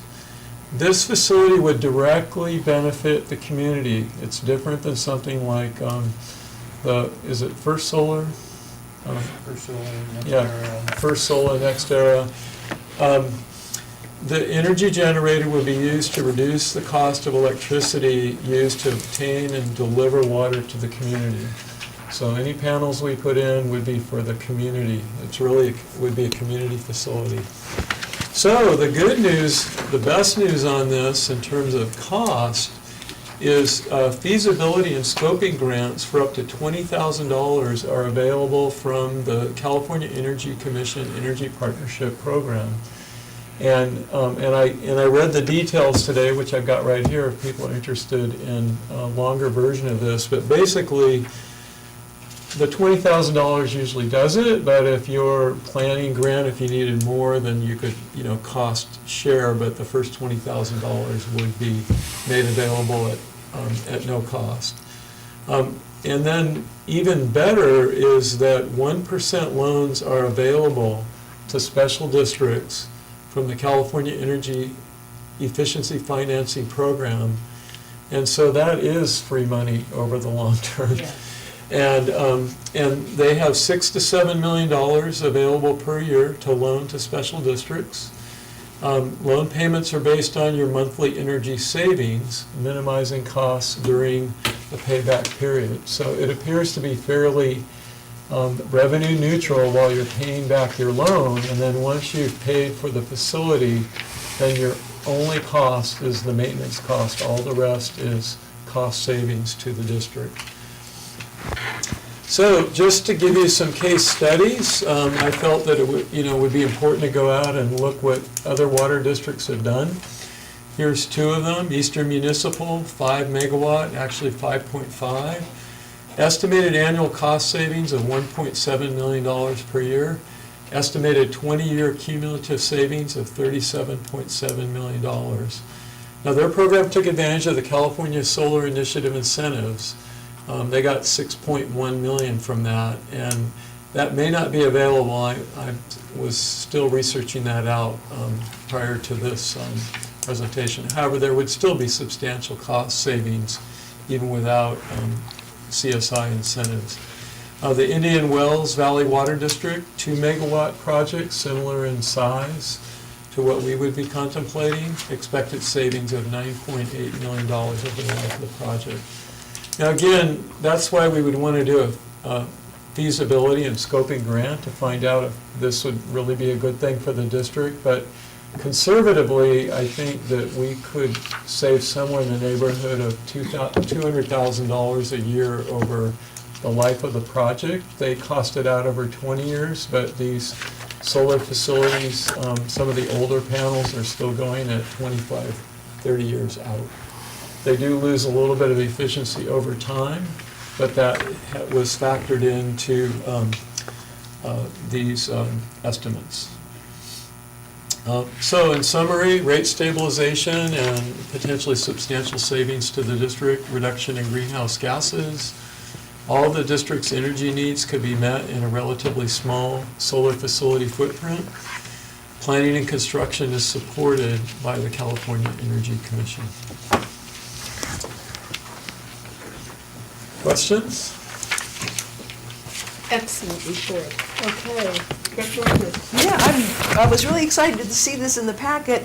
Seems like about a year ago or something, when I think it was somebody even in the audience that said, well, why don't we, go to solar? And we thought, God, at the time we couldn't power those booster pumps or anything with what we could do with solar. It looks like you've looked into this and talked to people who are actually doing it. And golly, don't we have all that land out there behind the general manager's office, that kind of like that floodplain where nothing, you really can't do anything with it, right? But just glass it over, huh? Just saying, isn't that our part of our property? Some of it is, some of it's privately owned. And also too, Southern California Edison, they part with those rate increases, they're changing that time of peak use now to nighttime, to after 6 p.m. When most families are coming home, maybe watching TV, playing video games, running the dishwasher, washing clothes, and they will feel that rate increase, where businesses and utilities, we had been pumping and using most of our stuff at night, right, because we were going on that peak. We would be changing that. So we would be doing all that during the day when the sun's out, and there'd be a big cost savings just even there. You think Edison will find another way to get that money? Of course they will. I'm really surprised that Edison will allow this to happen, because, boy, they're tough. But on the renewables, those first it was 20 by 2020 and then 50%. They have not been counting people's rooftop solar and parking structure solar towards that. They've only been counting big things like Bright Source and NextEra. to meet that. And so, I mean, I think it'd be great for the community. I think a small installation like that, where we're actually, you know, making that commitment to being energy efficient and, you know, climate change and everything else we could do like that, I think the community would be there. But I don't think that these are the projects that go toward those goals, 50% by 2030. That may change. That may change. There's been so much pushback against those big projects everywhere, and the people in Lucerne are fighting those things like mad. Just kind of on that note, I mean, that's something that we could check into. I mean, that, to me, that wouldn't make too much difference one way or the other in going forward. It'd still be good for us to go forward. It is sort of the proverbial drop in the bucket, but using the water analogy, since we're a water district, we all know you can fill a bucket a drop at a time if It's you our have bucket. a leaky faucet. And we would actually, I think it was up there on one of the slides, but I missed it, just an estimate based on kind of an average of where energy comes from, you know, that powers our lights. It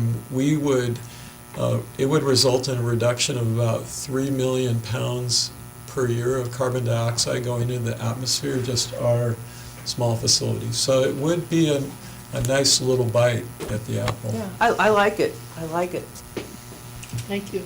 Director Johnson? Yeah, I think great report, thank you very much. I appreciate the sensitivities to the community and seeing what their input would be, and obviously cost savings is great. I know Mojave's already started some of their own projects over there, Mojave Water Agency, so, you know, this isn't out of line with that, and I appreciate the fact that you're sensitive to the footprint on that, and it just, so, with that being said, yeah, good job, thank you. Okay. Director Flum? I just thought I'd, in defense of the district, I thought I'd point out that we do, at least emphasize that we do pump at night when the rates are much lower, and we are very cautious about and systematic about doing that. And also, I forget the exact term for this slow start thing that we have now for when we stop and start. Soft start. Which is a way of starting the pumps, as I understand it, that is an efficient way to use, or a cheaper way to use energy. Way out in the weeds, I kind of thought, since there are a couple of existing solar farms, I guess they're called, if it's ever been done where someone buys a portion of an existing solar farm, that's, I kind of don't think so, but I just thought I would throw it out there. Anecdotally, because of a bad experience with the prior owner and his swamp coolers, I installed solar panels on my house when I first bought it. And I'm an excessive user of energy as a result, and running the the central air system, air conditioner in the garage when I do my laundry, swamp cooler in the barn building when I'm working out there, and my last water bill was $1.30, and I think that was just some sort of a fee or something like that. We get, and I was wondering if this was true here, occasionally I get money back from Edison when I produce more electricity than I use, as much as $200 I've gotten from them, so that's a possibility too. And finally, these, what was that Spanish-sounding name for these roof-type structures? Oh, ramada or shade structure, I had to say shade structure, but. If those are strategically placed, by the way, I have noticed that the shade from the tree on the parkway is like a premium parking area out there. I don't know about the aesthetics of putting something out in front there to shade our parking lots. I don't know how much aesthetics we have with our building anyway here, but also to shade some of the shops and such in the back. I'm a little sensitive about having expensive equipment, vehicles, tractors, whatever, out in the sun in the summertime, and to protect that stuff. those machines and equipment from the sun would be good. And also, in the winter, if these structures are placed in the front, it's going to cool the building significantly, and we won't have to use so much of our energy to cool the building because the frontal area, we're noticing now that the sun is low and we get sun going in from the south to the north, shading the buildings would potentially mean less use of electricity too. So there's a savings there potentially.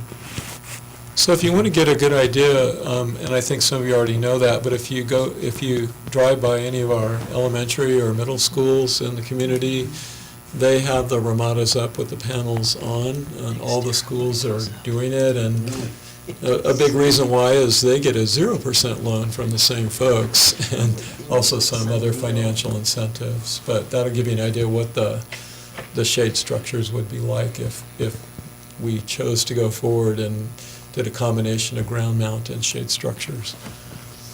I'm going to hop back up. Thank you, and thank you.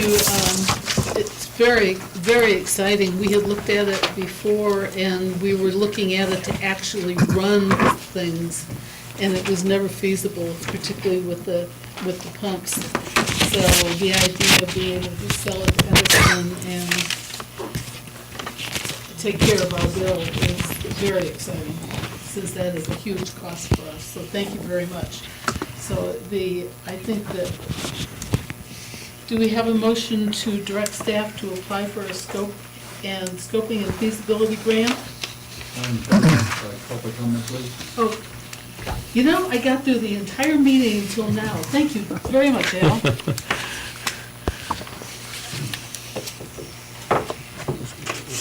Al Marquez, Sunfair Community. This is directed towards Director Hahn. Do you have the information about, like I said, we have 5 wells in our district that pump water. Do you have any information about how many kilowatts are needed to run a 500, 600 horsepower motor? I don't, but the way the system would work, just to clarify, is that we would be taking energy out of the grid still to run our pumps. The solar panels would generate the electricity and put it right into SCE's grid, and then we would take electrons back out. So we wouldn't be trying to directly run our equipment with the solar So facility. you won't be using solar to run the pumps then? No. Now the way it works on my home, because I have solar, is during the day, any electricity I generate goes to my facility first, but I think this would be different because we would have our solar field in one place and our facilities in another place. So it would just be putting it right into the grid and then taking energy back out. Yeah, which is what would work. Any Right. other public comment? Seeing none, the request is that the board directs staff to apply for a scoping and feasibility grant.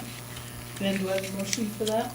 I move that we recommend, that the board direct the staff to apply for a scope and feasibility grant and form an ad hoc committee with a specific task of working on this project.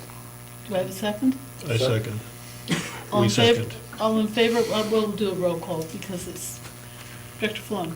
Director Flowen, yes? I presume you're a Yes. Johnson? Yes. And I'm a yes, so it's 5-0. And I did want to point out that I found out too late in the day, and I think we want to talk with the community first before actually applying for the grant, but we do need a resolution in order to get the grant, so we'll have to come back at a future meeting and adopt a resolution, but we can certainly recommend that the process be started tonight. and as Gary just said, it's really important that the community understand that this benefits us. This is not an Xterra, and we will be working with the movers and shakers out there who need to get on board, so to make sure they understand how important this is going to be for us as a community. And it's really very exciting. And ad hoc committee is formed by the chair. I presume that Director Hun wants to be on it. Yes. So I'm asking which, I don't know who wants to be on it as a I The will. only hand I'm seeing is Director Unger, so it'll be Director Hunt and Director Unger. And that will be the ad hoc committee. And with that, I think that takes care of that. Is there any other public comment? Since I've missed it once. We will move to item number 11, the district council report. Mr. Grenier. Yeah, Madam Chairman, I have nothing special to report other than I have been working with Kurt very closely on all the projects he reported on. But prior to coming up to meet with Kurt this afternoon, on my laptop, there was a report on the State Water Board's intentions to adopt permanent regulations to prevent waste and unreasonable water uses. And why that's important to me, and to Kathleen, she's probably ahead of me on this one, is the temporary emergency conservation restrictions expire this month. And they're already proceeding with adopting permanent water conservation restrictions. And they're going to have a huge public hearing on November 21, and I think Kathleen could participate in that through a webinar deal. And it's kind of funny because they're targeting, besides the typical water restrictions that they're embodied in the conservation restrictions, they're going up specifically identified cities as a target. Their quest is to prevent these grass lawns on medium ways with cities and to punish them severely if they can't justify that. This is kind of humorous, but it just shows you why they need public hearings. One of the restrictions they're pursuing is operators of hotels, don't laugh, and motels shall provide guests with the option of choosing not to have towels and linens laundered daily. The hotel or motel shall prominently display notice of this option in each guest room using clear and easily understood language. That's how broad and the weeds and how down in the weeds they're going to get with this study. And they have a short time frame. They're only going to have about a 45-day review period, so they're going to move quick. They're not going to leave the exploration of these emergency conservation restrictions, elapse too soon. And they're going to be statewide. Which Yeah, is you'll probably hear a lot about Very this, and I will too, at Aqua. I just got wind of this today, just before I came up here to meet with Kurt. That's all that I really wanted to comment on. Okay. In my experience recently, I stayed at many hotels in the past 2 weeks, and most of them have that. Do they really? Oh, yeah, for years. yeah. I didn't know that. Yeah, they do. That shows you how Almost every hotel. workaholic I am. Yeah, if you want your towels, you put them in the bathtub. Okay, so it isn't as So they're already doing I it. had perceived. Okay.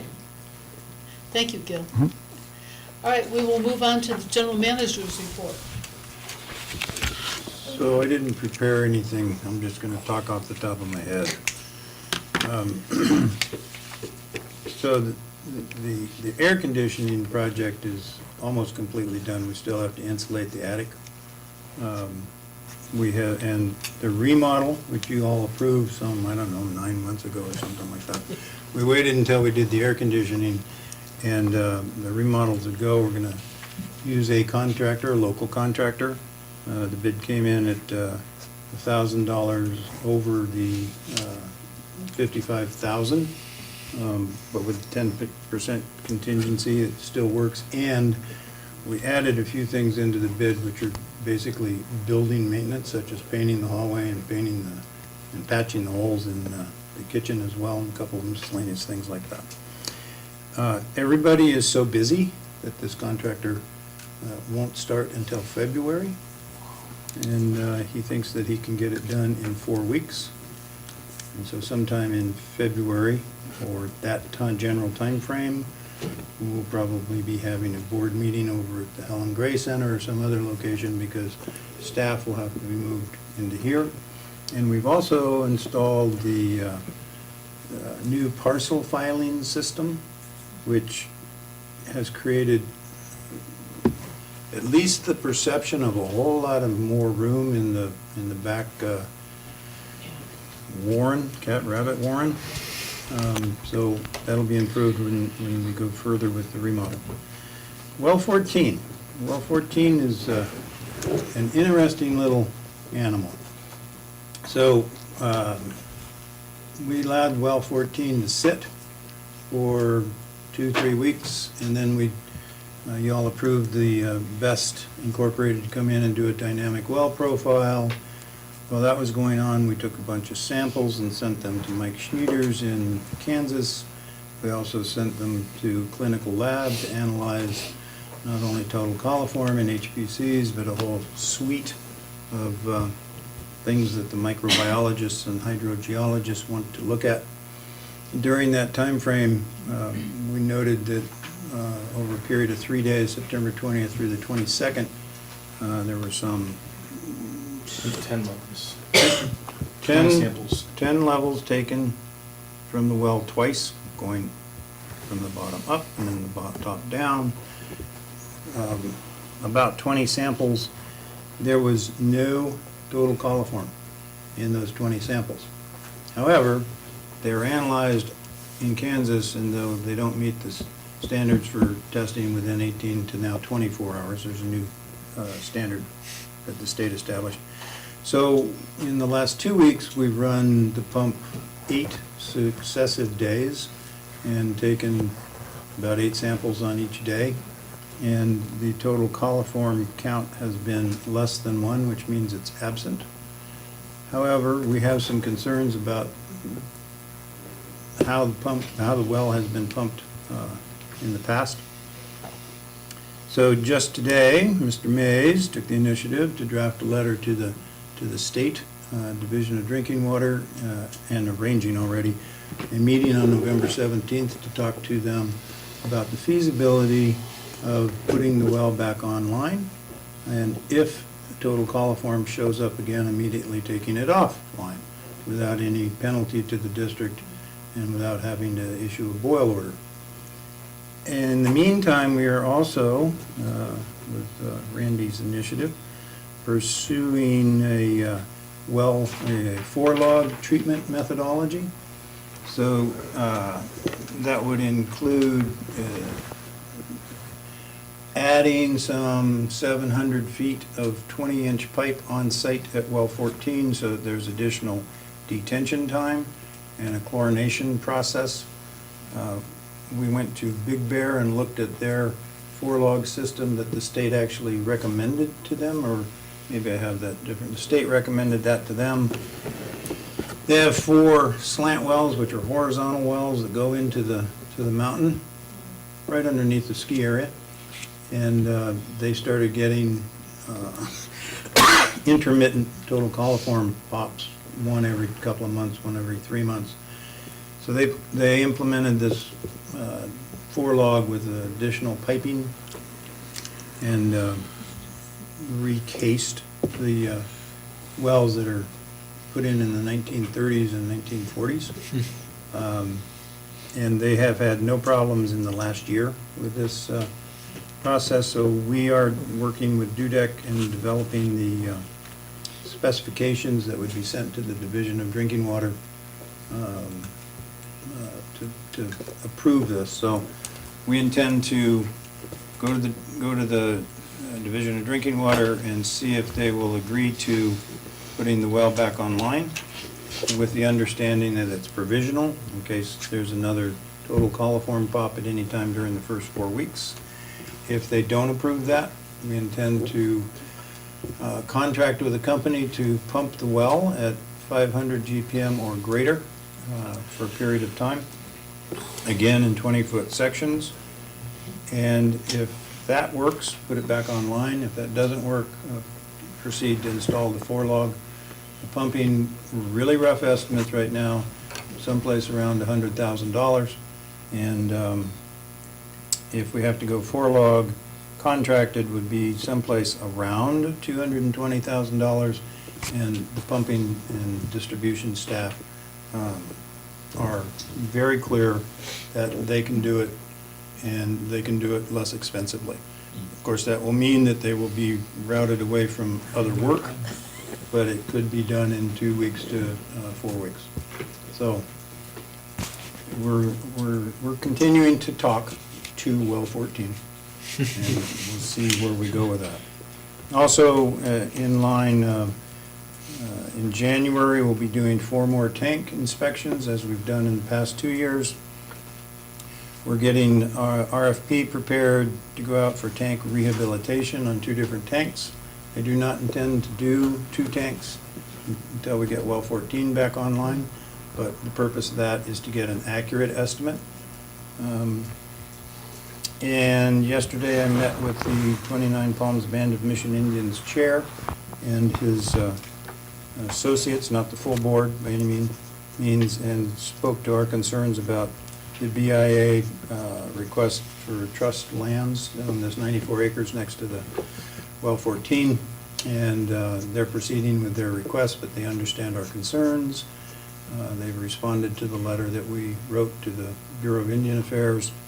We still think, based on Gil and Steve Abbott's experience, that it's going to take a good amount of time, maybe a year or 2, before there's a final decision on whether or not it goes into trust lands. But the tribe was, it could be sooner. The tribe understood our concern about them putting a well in proximity to well 14, and they're willing to at least discuss it with us. And I'm sure I've forgotten some other things, but it's what we've been working on. And then I had this pesky director keep coming in and pushing solar, and I want to thank Director Hun for this idea. It's kind of exciting. And I remember one of his campaign promises was he was really good at writing grants, because he's been doing it for Fish and Wildlife Service. And he's found a potential grant for $20,000 that's only 3 pages long. That's correct, I have a copy right here. I hope by the next meeting, when we pass this resolution, that we would have a draft of that grant application from the director. You got it. Excellent, thank you very much. So moving to item number 13, Director reports on meetings attended, comments, and future agenda items. Mojave Water Agency Board of Directors meetings, Director Hunt. Okay, well, I'll try to keep this brief. In fact, I promised you in an email that I would. They had their annual audit, and they were quite pleased, the board was, with staff, because they got as high of a score as you could get in an audit, and using their professional auditors' terms, they did not ID any material weaknesses within the agency's internal control structure. They had no audit adjustments and or reclassifications, and it was an unmodified clean opinion. So, I was not too surprised, given it's the Mojave Water Agency and what a great organization they are. So and then they also, related to that, they talked about revenues for the past year, and because of all this rainfall and snowfall that we had, there was quite a bit of water available to them to sell, and their revenues were up, and it was primarily due, not surprisingly, to a substantial increase in water sales, including $4.6 million increase in one category, and then I missed what the other one was, but it somewhere in that ballpark for overall sales. One of the few times I've seen them actually have a lively discussion. They talked about changing their meeting time, It has been changed. I think that's already been reflected in some of the materials tonight. They are going to be meeting in the morning now at 9:30 a.m. on same day of the week, but at 9:30 in the morning. 9:30. The board meetings? Yes. And let's see, I think it was Director Mike. Is there Michael Page? Yes. Yeah. Yeah, I'm just still getting to know the directors. He voted no, and he actually said that he was concerned that it could affect future potential candidates, might hesitate to run that are working people, and he indicated that in his case, as a working person, that after the first of the year, he might have to resign due to that conflict. So I was really, sad to hear that. There was definitely some, I wouldn't call it acrimony, but disagreement on the board because of, those considerations. But the majority of the board did vote to change the meeting time. However, they did keep it on the same day. So, and then, the California water fix, they had reported that the LA Times had run an article saying that President Trump doesn't support the California water fix, and that apparently was based on good sources, but federal advocates immediately jumped on it, and by 2 p.m., staff with the Department of Interior said that that wasn't consistent with the federal government's opinion, and they basically backed off. So, however, it should be made clear that the DOI is not planning to provide funding for this fix. It's just more a matter of, whether or not the administration supported the concept. That's all I have. Wow, very good. Finance Committee. We met and had a very stimulated conversation as usual. It's one of the highlights of the week. Anybody that would care to join us, we'd love to have you participate. I think it's intriguing, and we get to actually go through and crunch a lot of the numbers and look at where we're headed. So I think it was a productive meeting. And then we will move on to water resources and operations. I just thought I would mention that, in particular, because at the farmers market on Saturdays, we get comments from the public about various things, wide-ranging things. A lot of it is from people from other areas, but we've had a little bit of an uptick in Joshua Tree folks that are passing by and saying stuff. Also, I mentioned some of this stuff to one of my neighbors when I was tracking a person who broke into one of my buildings, and he says he never drinks the water.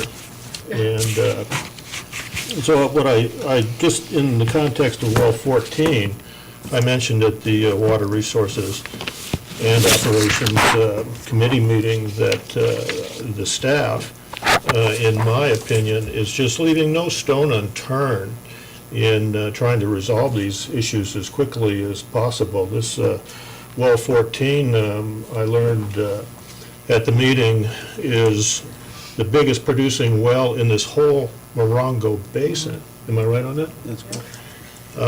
In this whole Morongo Basin, it's a really important, and there obviously then would be a pressure to have that well online.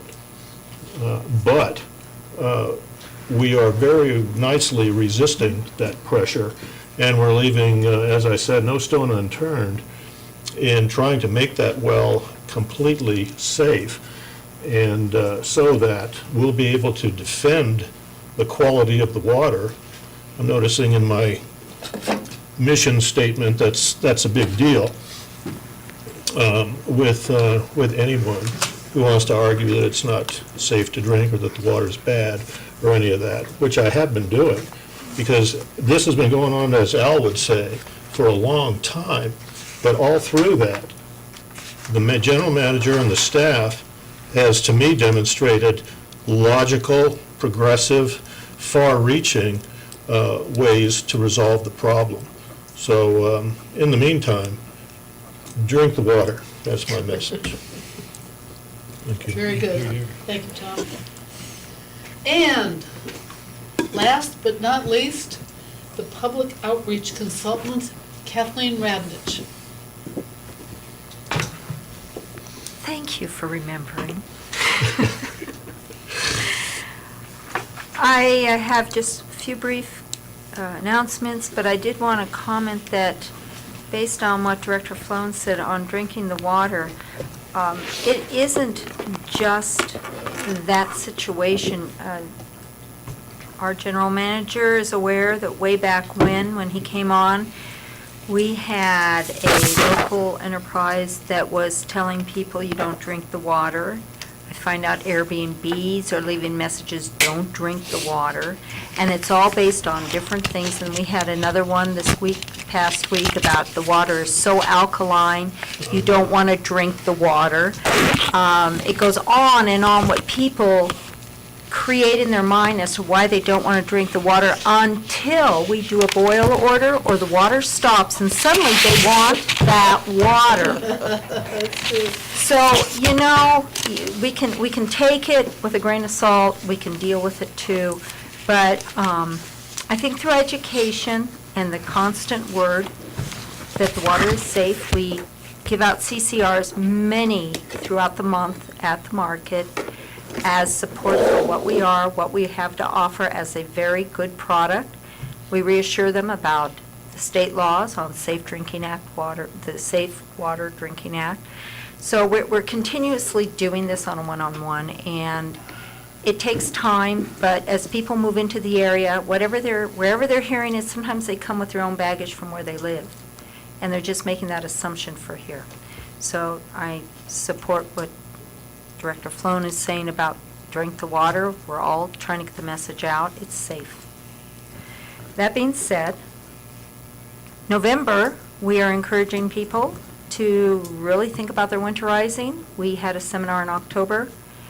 It was good. We'll take that information and add to what we are promoting at the market. I had some extra stuff that came out of the seminar. And so that is our last display for the year, and then we take a 3-month break.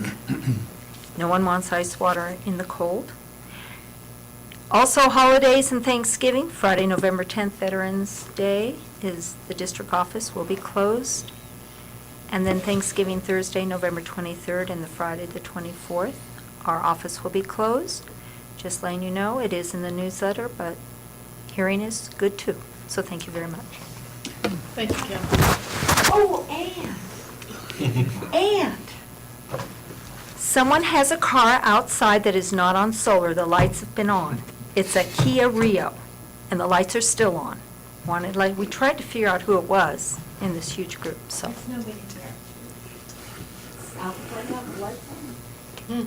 Lights are on and nobody's home. Maybe. Interesting.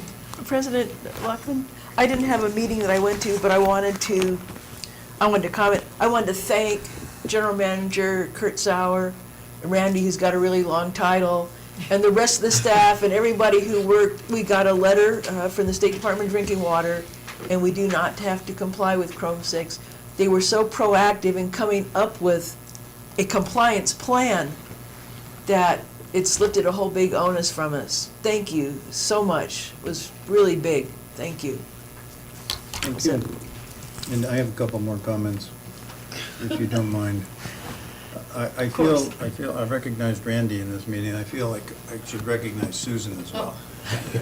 Not only as she's working with the rate study and doing everything else, but somebody mentioned the MWA audit. I believe our auditor is coming in December, which will be almost as stimulating as the Finance Committee meetings. And it's not on the list, but I want to remind you, Beverly's already done a good job, and remind you that on November 14th from 1 to 4, probably 1 to 3, but 1 to 4, we have a reserve fund policy expert that's going to be presenting to the board and those members of the CAC that want to come.